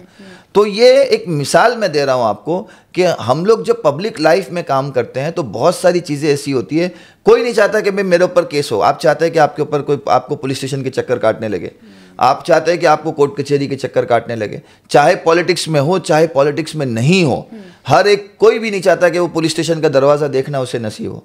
लेकिन फिर भी कहीं ना कहीं जब पब्लिक लाइफ में हम रहते हैं तो चीज़ें, माहौल ऐसे बन जाती है कि वो केसेस लेने पड़ते हैं। या जैसे कहीं पर धरना हो गया, कहीं पर मोर्चा हो गया, अब वो मोर्चा किसके लिए हुआ? पब्लिक डोमेन में हुआ, पब्लिक हित में हुआ, पब्लिक के फ़ायदे के लिए हुआ कि भाई महंगाई बढ़ गई या फलां कोई कानून बन रहा है, फलां किसी पर जुल्म हो रहा है, तो उसके खिलाफ वो मोर्चा हो रहा है। अब वो जब मोर्चा हो रहा है तो पुलिस उठा के केस बना देती है, अब वो केस काउंट होता है। तो केसेस होना ये कहीं ना कहीं जद्दोजहद की निशानी है। हमारे यहाँ पे तो कहते हैं कि मतलब जिसके ऊपर जितने ज़्यादा केसेस वो उतना बड़ा नेता। लेकिन मैं इसको नहीं मानता, मेरा इसमें नज़रिया थोड़ा अलग हटके है। केसेस का मिजाज क्या है, मतलब केसेस कौन से हैं? अगर वो रेप केसेस है, अगर वो चोरी के केसेस है, अगर वो टैक्स चोरी के केसेस है, अगर वो हत्या के केसेस है, कत्ल खून के केसेस है, तो वो कहीं ना कहीं बहुत ज़्यादा संगीन है। जब तक अदालत उनको बरी नहीं कर देती, जब तक अदालत, हम किसी को जब तक कहते हैं ना कि भाई इल्ज़ाम साबित नहीं हो जाता उस वक्त तक वो मुजरिम नहीं है। तो जब तक अदालत उनको बरी नहीं कर देती, उन लोगों को कहीं ना कहीं रोक देना चाहिए कि वो चुनाव कंटेस्ट करें जिनके ऊपर इस किस्म के घनावने इल्ज़ामात हैं। लेकिन अगर पब्लिक लाइफ में पब्लिक के लिए लड़ते हुए, जद्दोजहद करते हुए अगर आप पर कोई इल्ज़ाम लगता है, कोई केसेस लगता है, तो वो पब्लिक के लिए है। हमारा तो उसमें कोई वो औरत जो है ना कोई मेरी रिश्तेदार थी, ना मेरी कोई जानने वाली थी, ना कोई पहचानने वाली थी। तो ये इस तरीके के केसेस है, उसको इस नज़रिए से देखना चाहिए। यू मेंशन्ड दैट आप you got married in Kuwait और फिर आप इंडिया में आए and then you did business and then you decided to get into politics. Whether it's business, whether it's politics, I think politics में थोड़ा ज़्यादा मुश्किल हो जाता है। How do you manage family, work life balance कैसे मैनेज करते हैं आप? ये तो बहुत मुश्किल है। जब आप पब्लिक लाइफ में जीते हो तो आपको कहीं ना कहीं अपनी पर्सनल लाइफ कुर्बान करनी पड़ती है। लेकिन ये मेरे लिए मुश्किल इसके लिए नहीं है चूँकि मैं अपने वालिद साहब को देखते आया हूँ, उनकी कुर्बानी देखते आया हूँ, उनकी मतलब जद्दोजहद देखते आया हूँ कि किस तरीके से फैमिली को उन्होंने, मतलब लोगों के लिए फैमिली की ज़रूरियात को, दूसरी चीज़ों को आगे पीछे किया, लोगों के काम को पूरा किया। लेकिन अब जब मैं अपनी लाइफ में आया हूँ तो वही चीज़ें मेरी फैमिली को मेरे साथ में झेलनी पड़ रही है। मेरे बच्चे कब बड़े हो गए मुझे पता नहीं चला।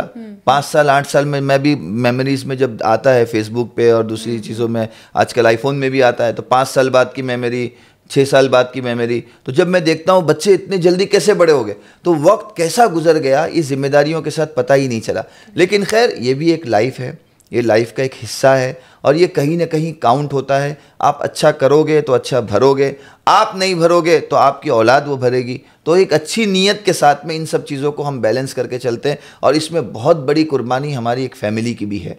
मैं जानता हूँ पॉलिटिशियन जितनी कुर्बानी देता है और जिस तरीके की ज़िंदगी वो गुजारता है। अब मैं कहीं पर चले जाऊं, हॉस्पिटल में चले जाऊं, हम कोविड में काम कर रहे थे, सारी दुनिया को कहा गया था कि घर में रहो और हम जो है वो रोड पे पड़े हुए हैं, लोगों के बीच में जा रहे हैं, किसी को हॉस्पिटल लेके जा रहे हैं, किसी को शमशान कब्रिस्तान लेके जा रहे हैं और फिर इन सब काम के करने के बाद इतना बड़ा रिस्क लेके रात में अपने घर जा रहे हैं। फिर वही घर वाले हमें खाना खिला रहे हैं, उन्हीं के साथ में हम रह रहे हैं, तो उनकी लाइफ को भी कितना बड़ा रिस्क है। वो कह सकते हैं कि भाई आपका तो ठीक है, आपका अपनी दुकान है, जिंदाबाद मुर्दाबाद आप कर रहे हो, हमारा उसमें क्या लेना देना।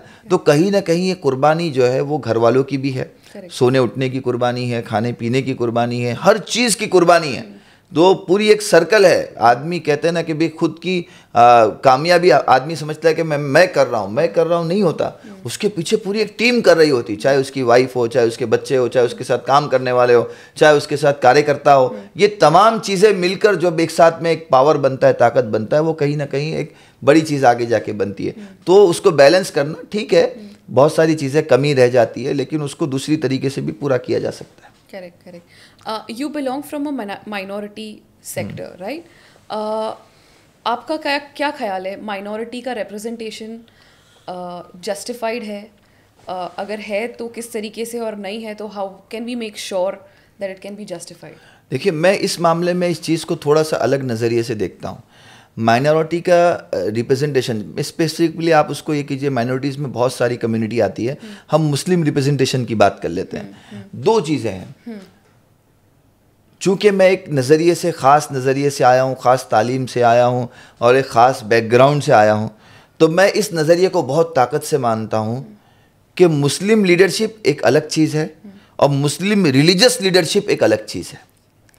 हम जितनी भी चीज़ें कर रहे हैं, आज़ादी के हम कहते हैं ना कि आज़ादी के उलमा ने इतना काम किया, कोई दरख्त ऐसा नहीं था जिस पे उलमा सूली नहीं चढ़े, जो उलमा ने जिहाद का फतवा दिया, अंग्रेज़ों के ख़िलाफ़ लड़ाई का फतवा दिया, उलमा आगे आए, मेहनत की, सारी चीज़ें की, तो अब भी उलमा हैं, वो क्यों नहीं आ रहे हैं आगे?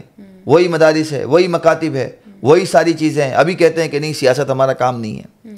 तो मैं इस चीज़ को, मुस्लिम लीडरशिप ओके ठीक है, अच्छी चीज़ है, होना चाहिए, लेकिन जब तक आप रिलीजियस लीडरशिप नहीं आएंगी, वो बैलेंस आप उम्मा के अंदर, उम्मत के अंदर नहीं कर सकते।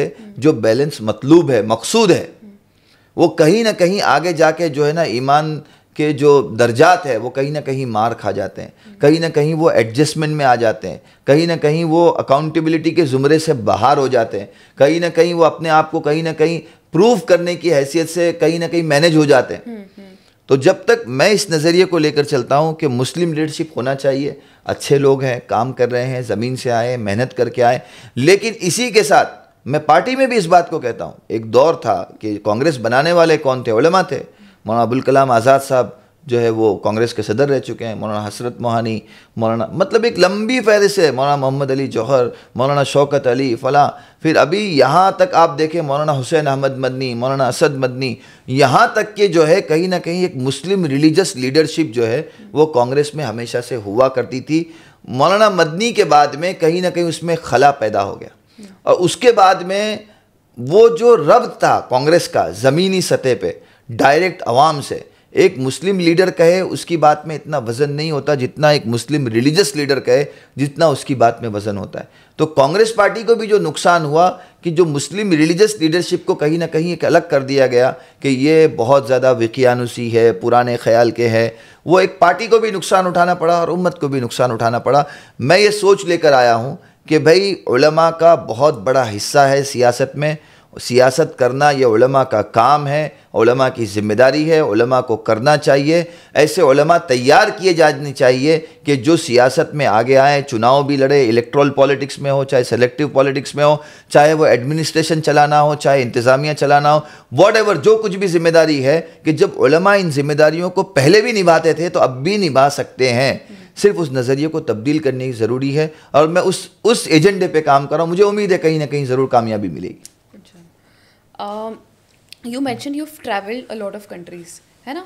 तो जो जितना मैंने ट्रैवल किया है, मैंने देखा है कि Indian Muslims compare to Muslims across the globe एक बहुत डिफरेंस है। तो जो भी कंट्रीज़ में आपका एक्सपीरियंस रहा है, what is the difference that we see in Indian Muslims and the global Muslims?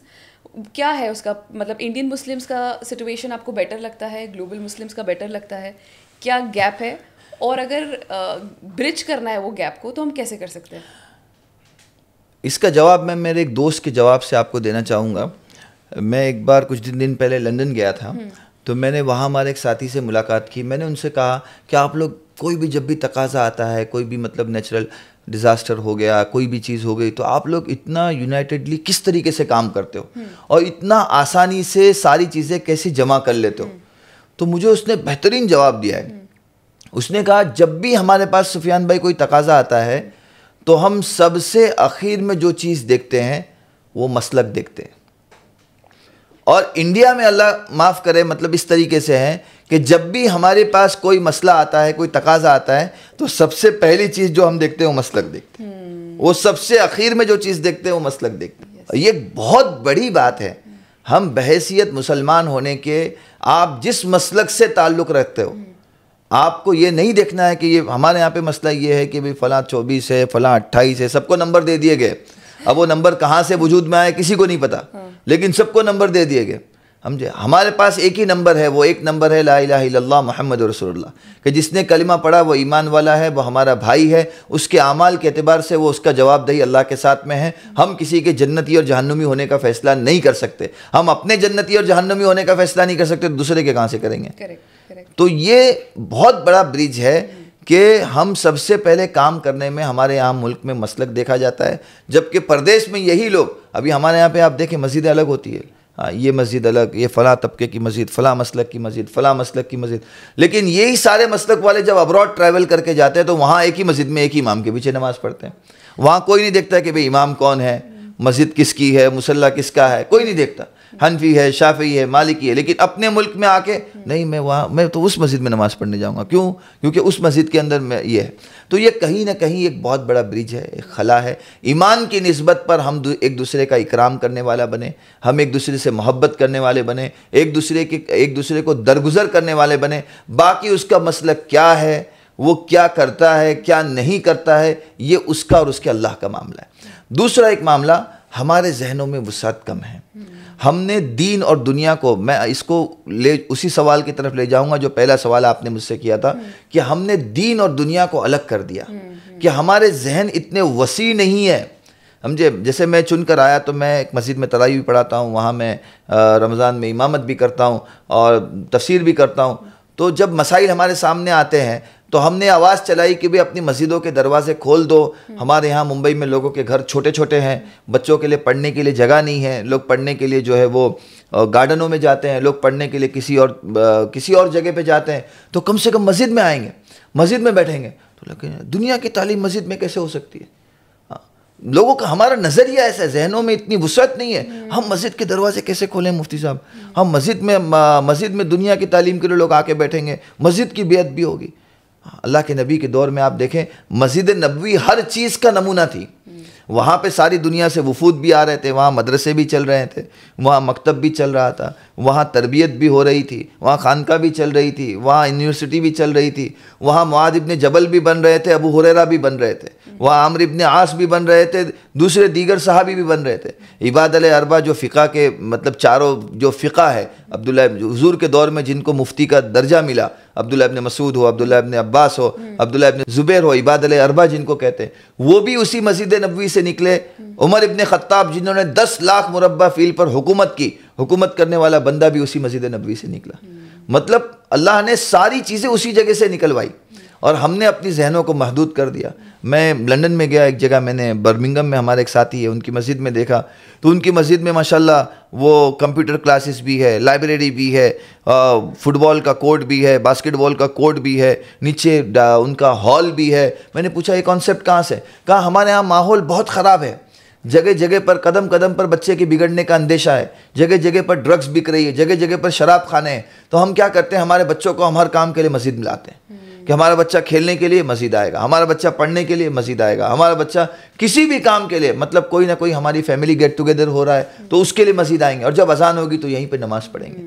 तो ये जहनों में वुसअत लाने की ज़रूरत है, जहनों को वसी करने की ज़रूरत है। बाकी सारी चीज़ें, जितनी बुनियादी बातें हमारे अंदर इस्लाम, मतलब जितना कुरान हिंदुस्तान में समझा गया, जितनी हदीस की किताबें यहाँ लिखी गई, जितनी तफसीर यहाँ लिखी गई, जितना उलमा ने मेहनत यहाँ की, शायद ही कहीं पर और किसी जगह पर किया हो।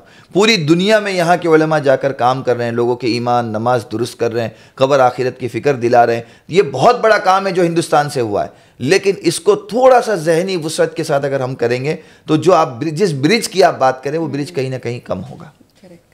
एजुकेशन इटसेल्फ एक बहुत बड़ा चैलेंज है इंडिया में। अगर हम बात करते हैं, जो बेसिक एजुकेशन है जो गवर्नमेंट की तरफ से फ्री है, कहीं ना कहीं हम ये भी देखते हैं कि वो भी बच्चों को नसीब नहीं होता।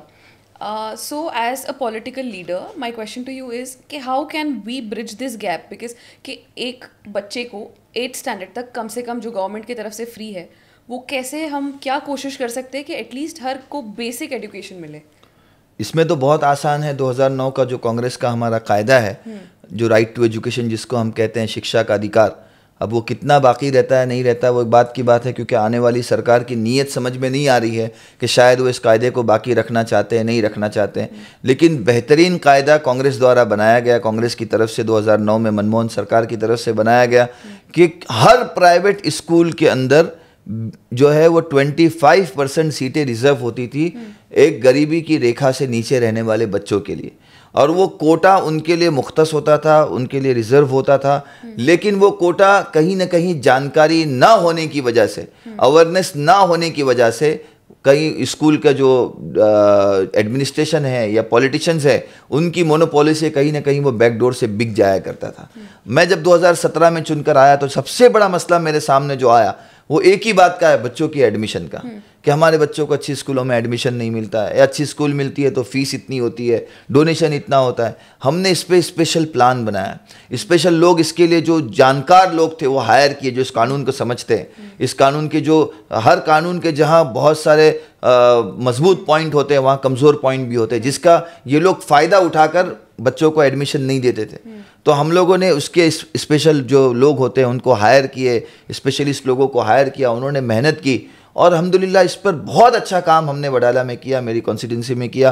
पहले साल तकरीबन 300 बच्चों के एडमिशन हुए, अब तक 2700 बच्चों के हम एडमिशन आरटीई के तहत हम करा चुके हैं। और एक बड़ा मोटा आप अंदाज़ा लगाएं, मतलब अगर 30,000 रुपये की उनकी साल की फ़ीस तो 10 साल का 3 लाख रुपया, और मोटा डोनेशन 1 लाख रुपया अगर आप पकड़ें तो एक बच्चे का 4 लाख रुपया एक माँ बाप का बचा। और 2700 बच्चों का अगर आप अंदाज़ा लगाए, कम से कम 100-125 करोड़ रुपया गरीब माँ बाप का बचा। एक बहुत बड़ा कॉन्सेप्ट है। बाइकला में भी हम लोग इस चीज़ को इम्प्लीमेंट करने की कोशिश करेंगे। बहुत सारी स्कूल्स हैं जिनके कोटे हैं, लेकिन वो कोटे छुपाते हैं, बताते नहीं हैं, कहीं ना कहीं बैकडोर से बेच दिए जाते हैं। वो सब निकाले जाएंगे और जो बच्चों का हक है, गरीब बच्चों का, कि वो 8वीं तक मुफ्त तालीम हासिल कर सके, उसके लिए हम कोशिश करेंगे कि वहाँ अच्छी प्राइवेट इंग्लिश मीडियम स्कूलों में उनके एडमिशन हो। दूसरा ही काम हम ये कर सकते हैं कि हमारी जो गवर्नमेंट की स्कूल है उसका मयार हम इस कदर इतना अच्छा बनाएं कि लोग मजबूर हो जाएं कि प्राइवेट स्कूलों में न जाकर गवर्नमेंट की स्कूल में जाए। क्योंकि गवर्नमेंट की स्कूल और प्राइवेट स्कूल में कोई फ़र्क नहीं होता, इमारत यहाँ भी होती है, इमारत वहाँ भी होती है, पढ़ाने वाले यहाँ भी होते हैं, पढ़ाने वाले वहाँ भी होते हैं। सिर्फ मसला होता है क्वालिटी एजुकेशन का। अगर आप अच्छे क्वालिटी एजुकेशन के लिए अच्छा माहौल, एटमॉस्फेयर, जो चीज़ें उसके लिए लगती है, जो आजकल नई टेक्नोलॉजी है, चाहे वो वर्चुअल क्लासरूम हो, चाहे ये इंटरनेट की सुविधा हो, दूसरी सब चीज़ें हैं, ये आज अगर हम अच्छी स्कूल में उपलब्ध करा के देंगे, हम उनको देंगे, तो वहाँ से भी अच्छा रिजल्ट निकाल सकते हैं। हमारे पास में मेरे यहाँ पर काने नगर की स्कूल है वडाला में, आप आकर कल भी देख सकते हैं। बहुत बुरी कंडीशन में थी, हमने उसको एक अच्छा संकल्प लिया कि इसको इस मेयार की बनाना है कि लोग मजबूर हो जाए। बेहतरीन स्कूल बनाई, बेहतरीन इमारत बनाई, अपनी जेब से नहीं बनाई, सरकार के पैसे से बनाई, लोगों के टैक्स के पैसे से बनाई, लेकिन मेयार, क्वालिटी, क्वांटिटी हमने उसका बाकी रखा और इस मेयार की बनाई कि आज वहाँ एडमिशन के लिए, आप यकीन नहीं करेंगे, मुंबई महानगर पालिका हर साल अपने कई स्कूलें बंद कर देती है कि उनके पास बच्चे नहीं है। हमारे यहाँ पर बीएमसी की ऐसी स्कूल है जिसमें हम एडमिशन के लिए लॉटरी करते हैं, चिट्ठियाँ उठाते हैं, और यहाँ तक कि लोग मिनिस्टर्स के सिफारिशनामे लेकर आते हैं कि हमको बीएमसी के स्कूल में एडमिशन चाहिए। क्यों? अगर आप अच्छा मेयार दोगे तो लोग आएंगे, लोगों को अच्छा मेयार चाहिए, अच्छी क्वालिटी चाहिए। तो मैं ये कोशिश करूँगा कि आरटीई के तहत भी बाइकला में एक अच्छा काम किया जाए, लोगों को अच्छे स्कूल में एडमिशन मिले, मुफ्त में मिले, बिना डोनेशन के मिले, बिना फीस के मिले। इसी के साथ जो गवर्नमेंट की स्कूल है उसके मेयार इस कदर अच्छा बनाया जाए कि वो लोगों के लिए जो है एजुकेशन एक मुश्किल, दो चीज़ें हैं जो इंसान को बहुत महंगी लगती है, एक एजुकेशन और दूसरा हेल्थ, हॉस्पिटल। तो ये दोनों चीज़ों के अंदर हमें एक अच्छा काम करने का हमारा तजुर्बा रहा है, आगे भी इंशाल्लाह काम करने की पूरी कोशिश करेंगे। ये हो गई एक स्कूल की बात, बट अगर बीएमसी स्कूल की अगर हम कंडीशंस देखें अक्रॉस द सिटी, कोई भी शायद ये नहीं चाहेगा कि उसका बच्चा बीएमसी स्कूल में पढ़े, specifically if you see the quality of education that is provided in other schools. So what responsibility do political leaders have? आप यकीन करें ना करें, आपको पता होगा कि मुंबई महानगर पालिका का जो बजट है एजुकेशन का वो 3,300 करोड़ है, 3,300 करोड़ रुपया साल का बजट है। और आपको ये सुनकर बहुत ज़्यादा ताज्जुब होगा कि हमारा 60%, 60% का बजट लैप्स होकर वापस चला जाता है। 60% का बजट हमारा इम्प्लीमेंट ही नहीं होता। अगले साल 31 मार्च को अगर बजट यूज़ नहीं हुआ तो वो लैप्स होकर अगले साल के बजट में चले जाता है। क्यों? क्योंकि हम जो लीडर्स भेजते हैं वो लीडर्स इतने काबिल हैं कि वो उसको अप्रोच कर सके, वो फंड ला सके। ऐसा नहीं है कि हमारे पास वसाइल नहीं है, ऐसा नहीं है कि हमारे पास में फाइनेंशियल कंडीशन हमारी बहुत ख़राब है। 1 लाख करोड़ की हमारी कॉरपोरेशन है सिर्फ मुंबई शहर की। मैं महाराष्ट्र सरकार की बात ही नहीं कर रहा हूँ, मैं बात उसकी कर रहा हूँ जो यहाँ मैंने काम किया है पिछले 7 सालों में, कि इतना पैसा है, लेकिन आपके लीडर में वो क्वालिटी होनी चाहिए, आपके लीडर में वो सलाहियत होनी चाहिए, वो इस्तेदाद होनी चाहिए कि वो वहाँ से लड़ के आपके लिए प्रोजेक्ट मंजूर करा के ला सके।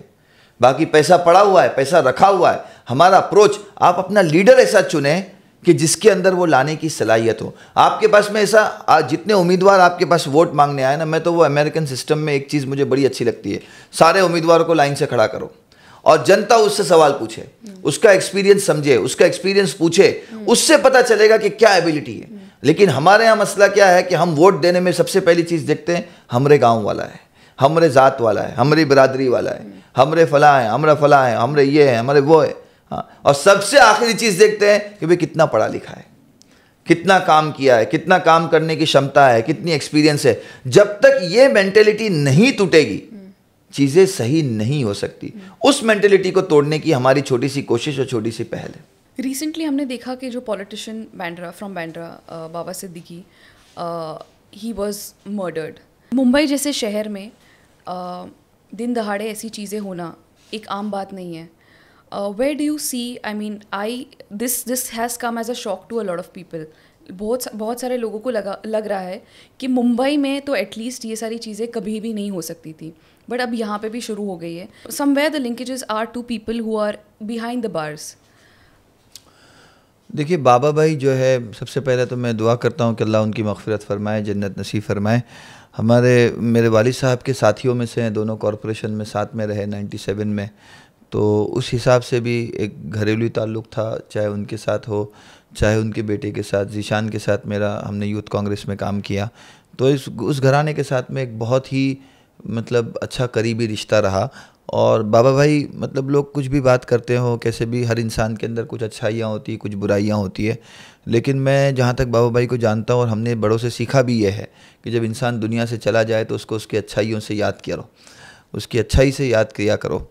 तो मैंने बाबा भाई को देखा बंद मुट्ठी मदद करने वाला आदमी, और बहुत ही ज़्यादा, मतलब कभी कोई उसके दरवाजे से खाली ना जाए इसकी फ़िक्र वो हमेशा करता था। चाहे वो मुंबई शहर का कोई बड़ा इज्तिमा हो, किसी भी मसलक का हो, किसी भी फ़िरक़े का हो, सबसे पहले अगर कोई किसी के दरवाजे पे जाता था तो बाबा भाई के दरवाजे पे जाता था। और बाबा भाई कभी किसी को खाली हाथ नहीं छोड़ता। तो एक बहुत बड़ा देना जो है, ये बहुत बड़ी सिफ़त है, ये अल्लाह की सिफ़त है, समझे, बहुत कम लोगों को नसीब होती है। पैसा सबके जेब में होता है, लेकिन उस पैसे को निकालने के लिए, ख़ास तौर पर दूसरों को देने के लिए, निकालने के लिए उस जेब में हाथ डालना, ये इतना दिल और जिगरा हर किसी के पास नहीं होता। तो बाबा भाई की अल्लाह मग़फ़िरत करे। और सबसे अहम बात, मुंबई जैसे शहर में ऐसी बात होना, ये एक बहुत ही मतलब अफसोसनाक तो है ही है। लेकिन मैं एक दूसरे पहलू की तरफ उसकी नज़र डालना चाहूँगा कि बाबा भाई की मर्डर जो है वो इसलिए मशहूर हो रही है कि वो एक मशहूर हस्ती था। वो पॉलिटिक्स में भी था, वो बंदे के सियासत में भी अच्छे ताल्लुकात थे, बॉलीवुड में भी अच्छे ताल्लुकात थे, कॉरपोरेट में भी अच्छे ताल्लुकात थे, तो मीडिया उसको हाईलाइट कर रहा है। लेकिन कुछ दिन पहले इसी लॉरेंस बिश्नोई के ज़रिए से इसी एक पॉलिटिकल लीडर का कत्ल हुआ इसी बाइकला में, और वो भी एनसीपी पार्टी के ही एक लीडर थे, जो अजीत पवार की पार्टी है उसकी पार्टी के ही लीडर थे। तो एक बंदा, वो भी जेल में बैठा हुआ, मतलब सरकार की निगरानी में बैठा हुआ, और वो कत्ल भी हो रहा है। सबसे पहले तो मुझे ये चीज़ समझ में नहीं आ रही कि उस बंदे को फेसबुक का एक्सेस कहाँ से मिल रहा, उस बंदे को व्हाट्सएप का एक्सेस कहाँ से मिल रहा, उसको इंटरनेट की सुविधा कहाँ से मिल रही। वो जेल में बैठ के 700 बंदों को रिक्रूट कर लेता है। वो जेल में बैठ के बड़े बड़े लोगों को, जहाँ तक हम मुंबई में रहने वाले, पॉलिटिक्स में रहने वाले अप्रोच सोच नहीं सकते। हम में से कितनों के पास होगा जिसको सलमान खान का नंबर पता होगा, कितनों को शाहरुख खान का नंबर पता होगा। इतने बड़े बड़े बंदों का जो है वो नंबर भी निकाल लेता है, उनसे अप्रोच करने का तरीका भी ढूंढ लेता है, उन तक पहुँचने का रास्ता भी बना लेता है, वो भी जेल में बैठा हुआ आदमी। ये दिमाग में समझ में आने वाली बात नहीं है। दूसरी एंगल से अगर आप देखा जाए, मैं इसको थोड़े से सख्त लफ्ज़ में बोलूँ तो ये कि बग़ैर हुकूमत की मदद के ये मुमकिन ही नहीं है।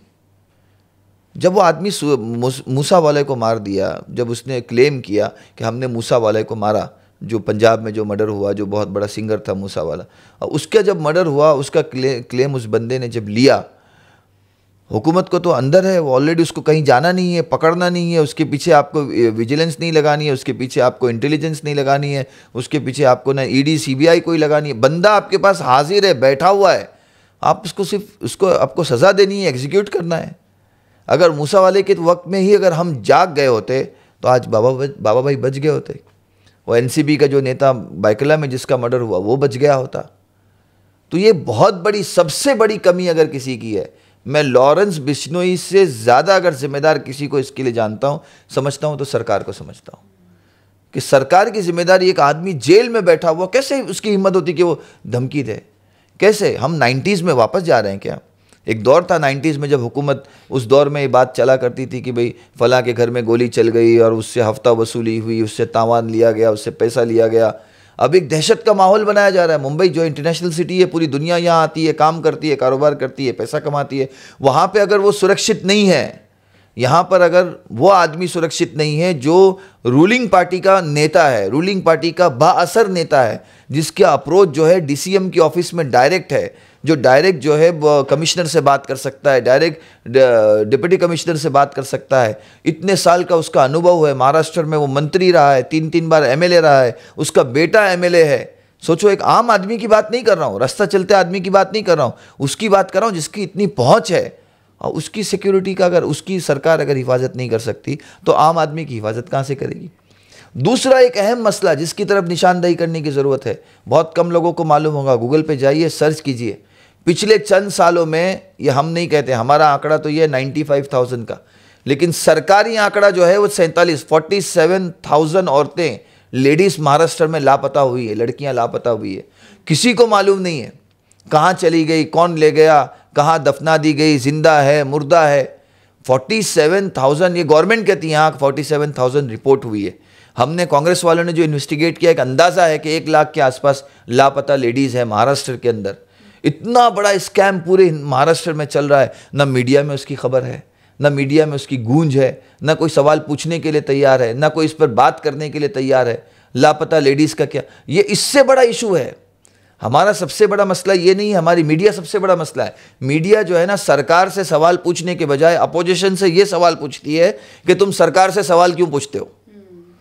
ये हमारा सबसे बड़ा मसला है। हमारी मीडिया बैठकर जो है ना, इंडिया, पाकिस्तान, हिंदुस्तान, मुसलमान, कब्रिस्तान, इसके अलावा उनके पास में और कोई टॉपिक नहीं। कभी बेरोजगारी पे बात नहीं करेंगे, कभी भुखमरी पे बात नहीं करेंगे, कभी लापता लेडीज़ पे बात नहीं करेंगे। अभी ये बाबा सिद्दीकी चूँकि बड़ा नाम था, बड़े फिल्म स्टार्स इनके पीछे खड़े थे, बड़े लोग इनके पीछे, नामचीन लोग इनके पास आते थे, तो थोड़े दिन मीडिया में चला, 2 दिन बाद आप देखिए वहाँ से भी गायब कर दिया जाएगा। पूरी की पूरी जिम्मेदारी कहीं ना कहीं अकाउंटेबिलिटी सरकार की है। सरकार को इस पर नैतिक जिम्मेदारी लेते हुए रिज़ाइन करना चाहिए।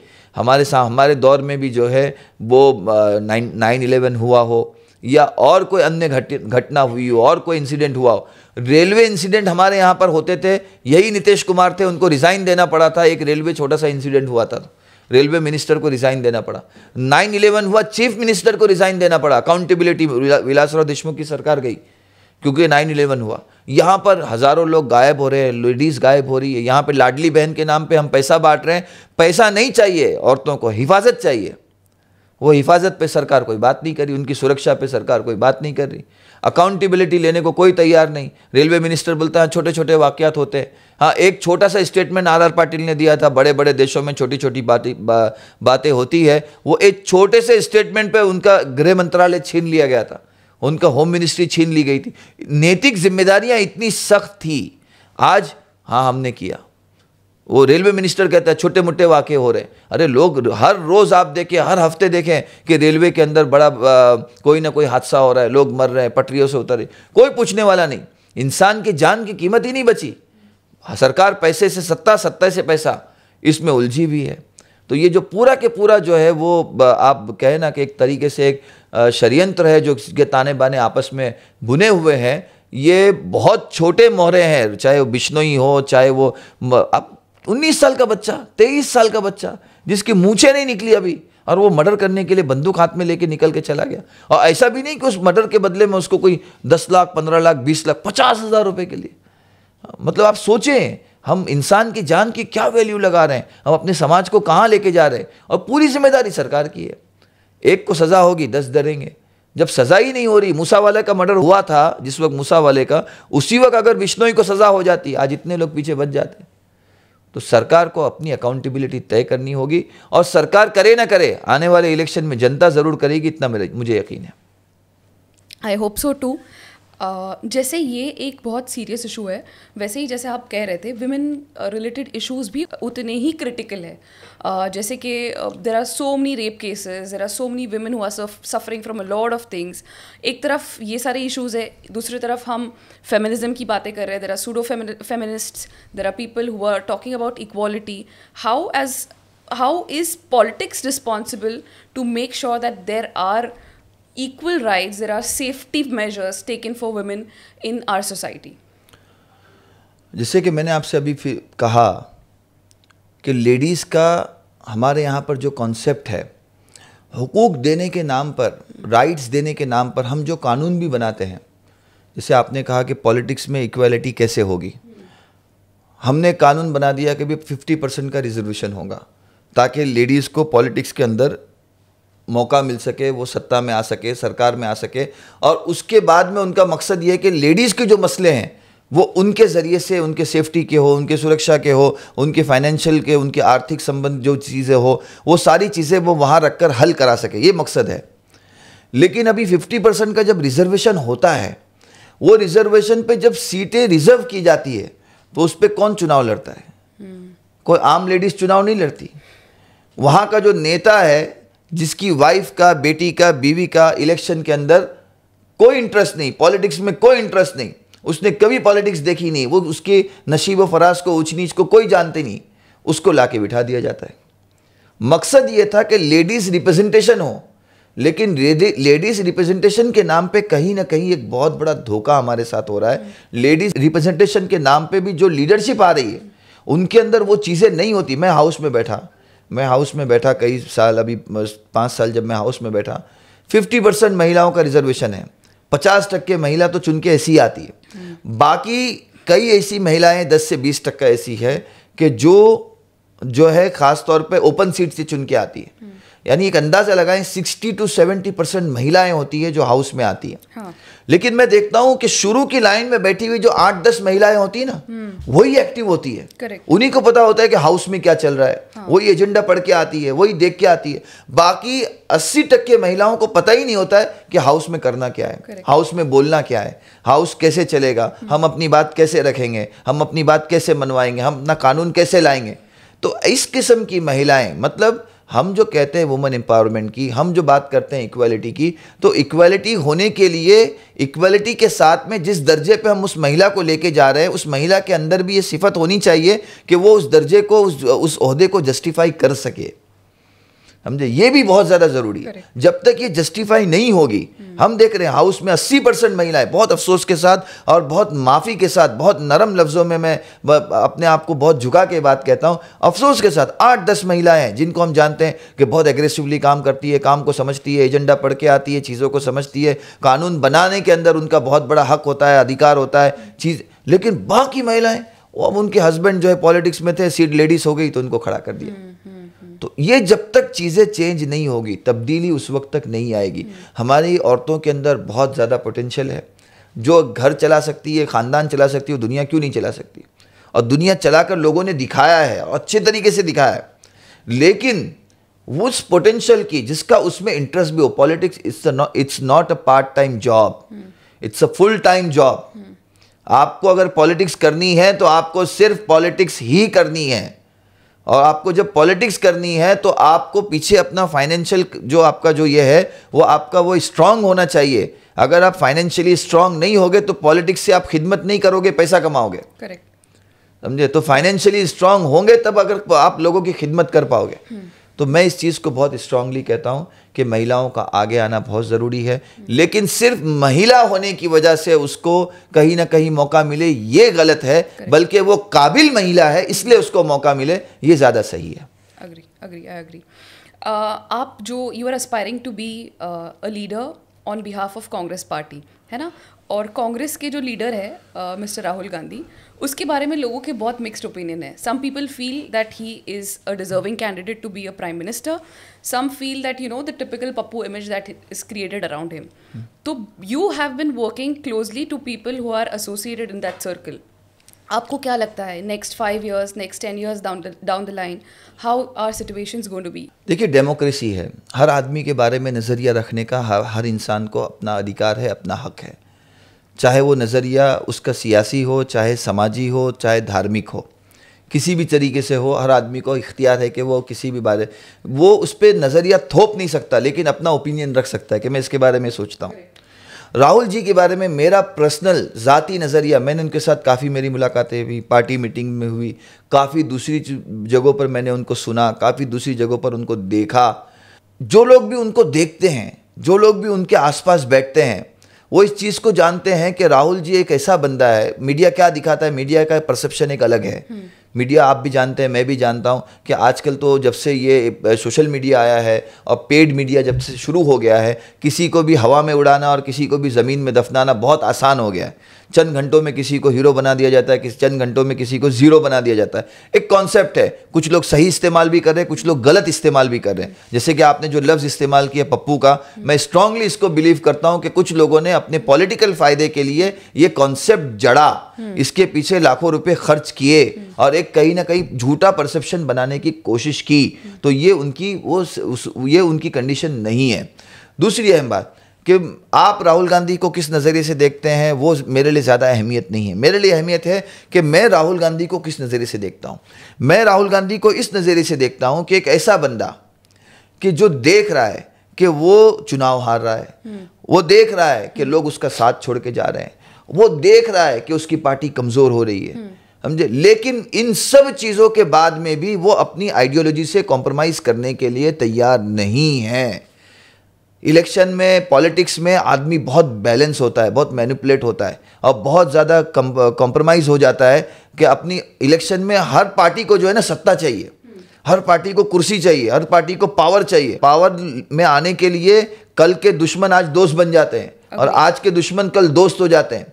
लेकिन राहुल जी की मैंने एक चीज़, सबसे एक ऐसी खुसूसियत, ऐसी उनकी चीज़ जो हर पॉलिटिशियन से उनको अलग करती है, वो ये है कि वो आदमी तमाम तर नाकामयाबियों के बाद भी इस बात को मानने तैयार नहीं कि मैं चाहे सब लोग मेरा साथ छोड़ के चले जाए, मैं अपनी आइडियोलॉजी से कॉम्प्रोमाइज़ नहीं करूँगा। आरएसएस मेरे नज़दीक बुरी है तो बुरी है, उसका नज़रिया मेरे नज़दीक बुरा है तो बुरा है। आप जो है आरएसएस को मत कहो। मेरा जो नज़रिया है, मैं डेमोक्रेसी में रहता हूं, मुझे अपनी बात रखने का हक है, मैं अपने नज़रिए से कॉम्प्रोमाइज़ नहीं करूंगा। मतलब आइडियोलॉजिकली वो बंदा बहुत स्ट्रांग है और जब बंदा आइडियोलॉजिकली स्ट्रांग होता है, हो सकता है उसको शुरू में कुछ नाकामयाबी मिले, उसको तकलीफें आए, उसका स्ट्रगल का एक पीरियड हो, लेकिन अल्टीमेटली जाके सत्य, हम कहते हैं ना कि सच्चाई की जीत होती है। तो मैं स्ट्रांगली मानता हूं कि जब कोई आदमी इतना आइडियोलॉजिकली स्ट्रांग हो कि सब लोग उसका साथ छोड़ के जा रहे हैं, नुकसान हो रहे हैं, पार्टी हार रही है, सत्ता जा रही है, जीत नहीं रहे, फिर भी वो कॉम्प्रोमाइज करने को तैयार नहीं है, जमा हुआ है,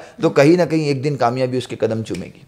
It's seen in the news that average age of the leadership in Congress is 61 years. है ना कहीं there is people observe that there is lack of young representation in the system. Why is that? देखिए, कांग्रेस जो है ना एक परिवार है और परिवार में जब मुख्तलिफ़ किस्म के लोग रहते हैं तो एक डिफरेंट सबका माइंड सेट होता है। और हमारे यहाँ पे जो है ना डेमोक्रेसी सही मानों में डेमोक्रेसी है। राहुल जी हो या सोनिया जी हो, ये कहीं ना कहीं कांग्रेस परिवार के मुखिया है, मतलब बुनियाद है, और वो लीड करते हैं, उनकी बात सब लोग सुनते हैं, उनकी बात सब लोग मानते हैं।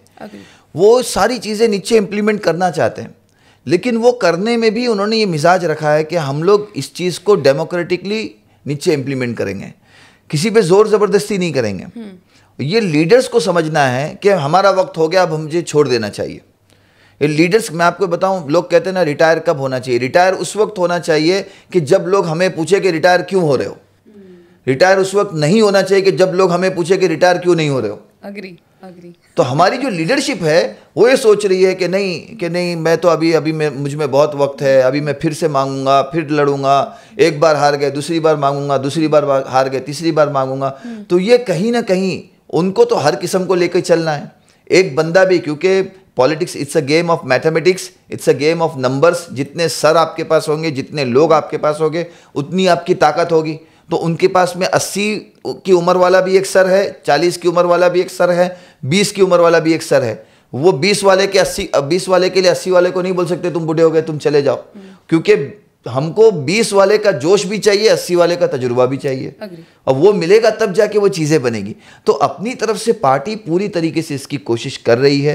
पहले होता था, अभी काफ़ी, जब उदयपुर का हमारा जो शिविर हुआ उसके बाद में बहुत सारी चीज़ें हमने इम्प्लीमेंट की। अभी आपने देखा कि जो AICC सेक्रेटरी की जो लिस्ट आई उसमें तमाम चीज़ें नंबर वाइज जो उदयपुर का शिविर था उसके हिसाब से रखी गई, कास्ट वाइज रखी गई, OBC कितने लेंगे, महिला कितने लेंगे, यहाँ तक के ऊंची जात के, मतलब जो हिंदुस्तान एक गुलदस्ता है जिसमें हर किस्म की हर जात के लोग रहते हैं, तो हर जात से उनका रिप्रेजेंटेशन आना चाहिए ताकि उस कम्युनिटी का क्या मसला है, उस कम्युनिटी की क्या सोच है, उस कम्युनिटी की क्या नीड है, क्या ज़रूरत है, वो वहाँ तक पहुँच सके, समझे। क्योंकि हम एक जिस माहौल में रहते हैं कि हमारी कम्युनिटी का, हमारे कल्चर का भी आपस में बहुत शिद्दत के साथ टकराव है, बहुत चीज़ें आपस में टकराती है। तो कम्युनिटी वाइज उन्होंने एक अच्छी तरीके से AICC सेक्रेटरी की टीम बनाई है और कहीं ना कहीं इसमें परिवर्तन आ रहा है, चेंजेस आ रहे हैं, आहिस्ता आहिस्ता आ रहा है। अभी आपने लोकसभा का चुनाव देखा, मोस्टली एक कानून बनाया गया कि 65+ वालों को किसी को टिकट नहीं दिया गया,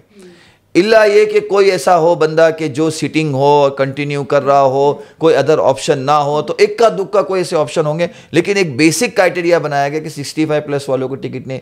हम इनकार नहीं कर रहे हैं, 65+ वाला भी है, अगर कोई काबिल है, लड़ सकता है, उसके अलावा अच्छा ऑप्शन नहीं है तो उसको देना, लेकिन उसको ये बोलकर देना कि ये तुम्हारा आखिरी टर्म है, अगले 5 साल में नई जनरेशन तैयार करो, नए लोग को नीचे खड़ा करो, उनको सिखाओ। ये कुर्सी जागीर नहीं है, कुर्सी जिम्मेदारी है।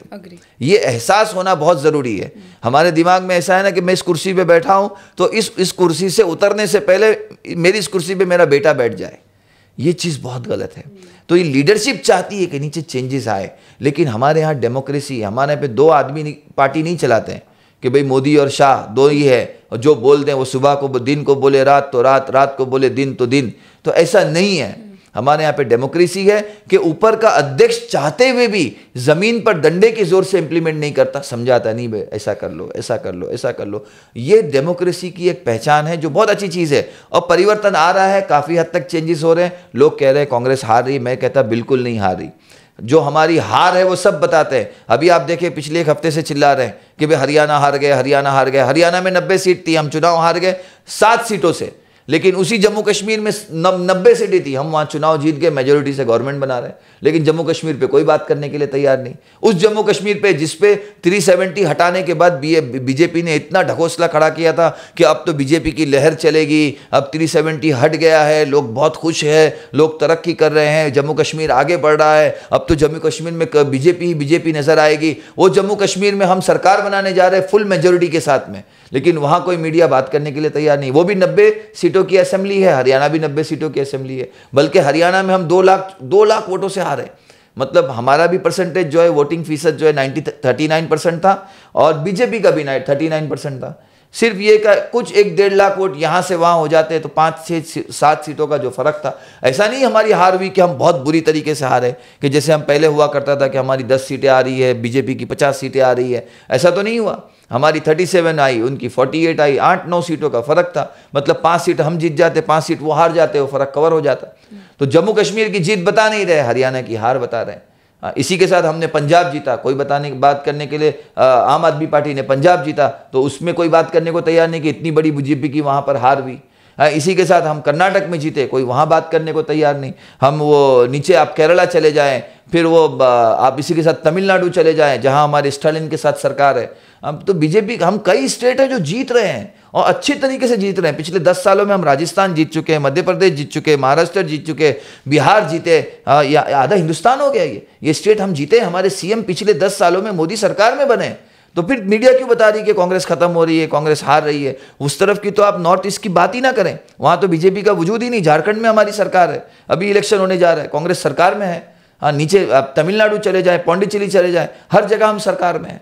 तो ऐसा नहीं है कि कांग्रेस हार रही है, मीडिया बता रही है कि कांग्रेस हार रही है, ऐसा नहीं है। अगर ऐसा होता तो इतनी जगहों पर जो है हमारी सरकारें नहीं होती। जो मैं नंबर्स आपको बता रहा हूं, आप भी जर्नलिस्ट है, आपको भी पता है कि नंबर्स है। जब है तो मीडिया बताता क्यों नहीं कि कर्नाटक कांग्रेस जीती है, तेलंगाना कांग्रेस जीती है, महाराष्ट्र कांग्रेस जीती है, बिहार कांग्रेस जीती है। ये तो अलग है कि उन्होंने जीती हुई सरकार को जो है वो एमएलए खरीद के उन्होंने सरकार गिरा दी, लेकिन जनता का मैंडेट तो हमारे पास ही था ना।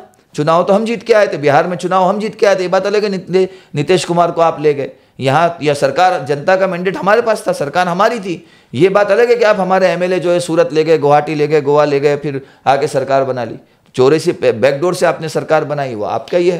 तो खैर हमें अच्छी उम्मीद है, मेहनत कर रहे हैं और परिवर्तन का दौर एक आता है, स्ट्रगल का दौर आता है। कांग्रेस में इससे बुरा दौर आया है। जो लोग जिन्होंने 77 देखा है, जिन्होंने 78 देखा है, आफ्टर इमरजेंसी लोग कांग्रेस के नाम पे, मालूम होता था ना कि कांग्रेस वाला है तो उसकी पकड़ के पिटाई कर देते। कांग्रेस वाला मोहल्ले से गुजर नहीं सकता था, उस कंडीशन में कांग्रेस थी। लेकिन वहां से भी कांग्रेस ने कम बैक किया।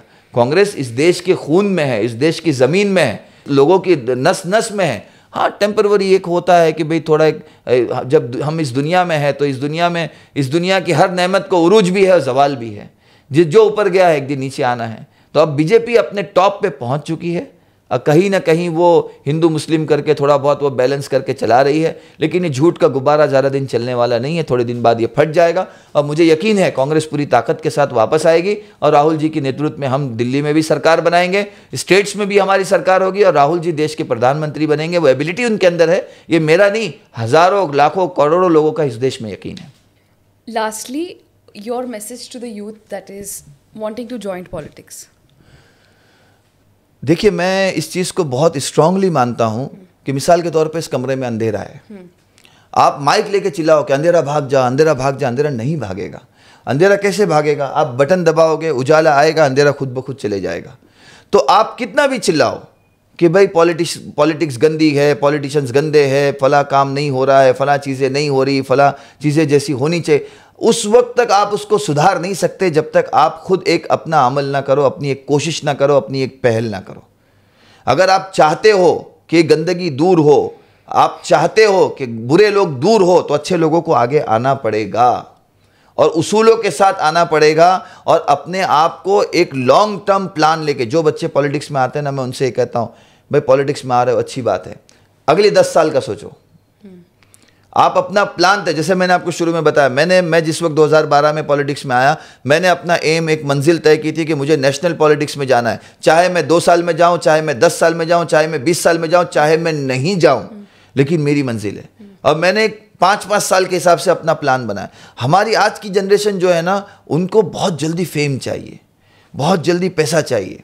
एक बात याद रखिए, राजनीति जितना देती है उससे कई गुना ज़्यादा आपसे लेती है और लेने का टाइम पहले होता है। उस वक्त अगर आपने काबू रखा, संभाल लिया, अपने आप को निभा लिया, कोई धब्बा लगने नहीं दिया, जमे रहे, डटे रहे, तब जाके राजनीति का देने का टाइम आता है। फिर नेम और फेम सब कुछ आता है। लेकिन उस वक्त तक आपको घिसना पड़ेगा, रगड़ना पड़ेगा, गंदे पानी में उतरना पड़ेगा, लोगों की बातें सुननी पड़ेगी। कड़वी कसेली रास्ता चलता आदमी आके 2 बात आपको सुना कर जाएगा। गंदे पानी में आप देख रहे हो गंदा पानी है, लेकिन चल के उसके अंदर जाना पड़ेगा। इससे अंदर की लीडरशिप बनेगी, अंदर का मैं टूटेगा। Leader is not the leader, ये कोई बॉस नहीं है, लीडर इज खादिम, खिदमत करना है। तो खिदमत करने के लिए सबसे पहले मिजाज में खिदमत आनी चाहिए, मिजाज में नरमी आनी चाहिए, झुकाव आना चाहिए, तबीयत में लोगों की तरफ, लोगों से बात करने का सलीका आना चाहिए। तो यूथ है, पढ़ा लिखा है, अच्छी तरीके से आप गाइड करें। फाइनेंशियली हमारे समाज में से लोगों को तैयार करना चाहिए। कुछ ऐसे मतलब जैसे हमारे NGOs काम करते हैं ना, कि भाई ये NGO है जो एजुकेशन में काम कर रहा है, ये NGO है जो फलां सेक्टर में हेल्थ में काम कर रहा है। ऐसे ही हमारे NGO तैयार होने चाहिए कि हम पॉलिटिकली काम करेंगे, पॉलिटिकली इंपावरमेंट के लिए काम करेंगे, यूथ को आगे लाने के लिए काम करेंगे। उनको आगे लाने का क्या काम है कि उसके लिए प्रेशर ग्रुप बने। उनकी जो बेसिक ज़रूरत है कि वो झंडा रंडा उठा के किधर जिंदाबाद मुर्दाबाद करेगा तो उसके घर का चूल्हा भी जल सके, तो उसकी बेसिक नीड उसकी पूरी होनी चाहिए। तो ऐसे जो हमारे समाज के बड़े लोग हैं उनको आगे आना पड़ेगा, उनको जिम्मेदारी लेनी पड़ेगी कि मैं एक आदमी, क्योंकि आप एक नेता बनाते हो ना, जैसे कहते हैं ना कि एक माँ जो है वो सिर्फ एक माँ नहीं होती, वो एक घर होती है, हम एक जनरेशन होती है। उसी तरीके से एक नेता जो है सिर्फ नेता नहीं होता, वो एक जनरेशन होता है, एक समाज होता है। वो समाज का पूरा परसेप्शन चेंज कर सकता है, समाज में अच्छी चीज़ें भी ला सकता है और समाज में बुरी चीज़ें भी ला सकता है। तो जैसा हम इन्वेस्ट करते हैं डॉक्टर्स पे, हम इन्वेस्ट करते हैं इंजीनियर्स पे, हम इन्वेस्ट करें अच्छे पॉलिटिशियंस पे, अच्छे लोगों को लाए, उनकी क्या ज़रूरत है वो तय करें। हाँ, इलेक्शंस आज की तारीख में सबसे पहले नौजवान समझता है कि चुनाव लड़ने के लिए जेब में पैसा होगा तो चुनाव लड़ूंगा, नहीं तो मैं सर्वाइव ही नहीं कर पाऊंगा। मैं नहीं कहता कि आप लाखों करोड़ों खर्चा करें, लेकिन जो बेसिक जिम्मेदारी है, आप देखिए कि अच्छा कैंडिडेट है, हमारे लिए लड़ सकता है, हमारे लिए मेहनत कर सकता है, उसकी बेसिक जिम्मेदारी, यहाँ पे फला बैनर का खर्चा मैं उठाऊंगा, फला चीज़ का खर्चा मैं उठाऊंगा, फला चीज़ का खर्चा मैं उठाऊंगा, ताकि उसका बोझ कम हो। कल आप उसके, आज आप अगर उससे पैसा मांगोगे, कल आप उससे किस मुंह से जाके बोलोगे कि मेरा फला काम करके दो? आपकी बात की अहमियत ख़त्म हो जाएगी, ज़बान का वज़न कम हो जाएगा। तो ये तमाम चीज़ें हैं, कहीं ना कहीं यूथ को भी करनी पड़ेगी और जो एक्सपीरियंस बड़ी उम्र के लोग हैं उनको भी करनी पड़ेगी। अगर समाज में बदलाव लाना है तो डॉक्टर्स, इंजीनियर्स, वकील ये बाद में लगते हैं, इनको बनाने वाला पॉलिसी मेकर्स ये पहले लगता है। अच्छे पॉलिसी मेकर्स लाओ, अच्छे लॉ मेकर्स लाओ, जो अच्छे पॉलिटिशियंस हो, जो तुम्हारे लिए सारी चीज़ें कर सके, तब जाके नीचे खुद ब खुद ये सारी चीज़ें जो है खड़ी होनी शुरू हो जाएगी। Correct. I'm sure. Looking forward to that India very soon. It was lovely talking to you. Thank you very much. Thank you.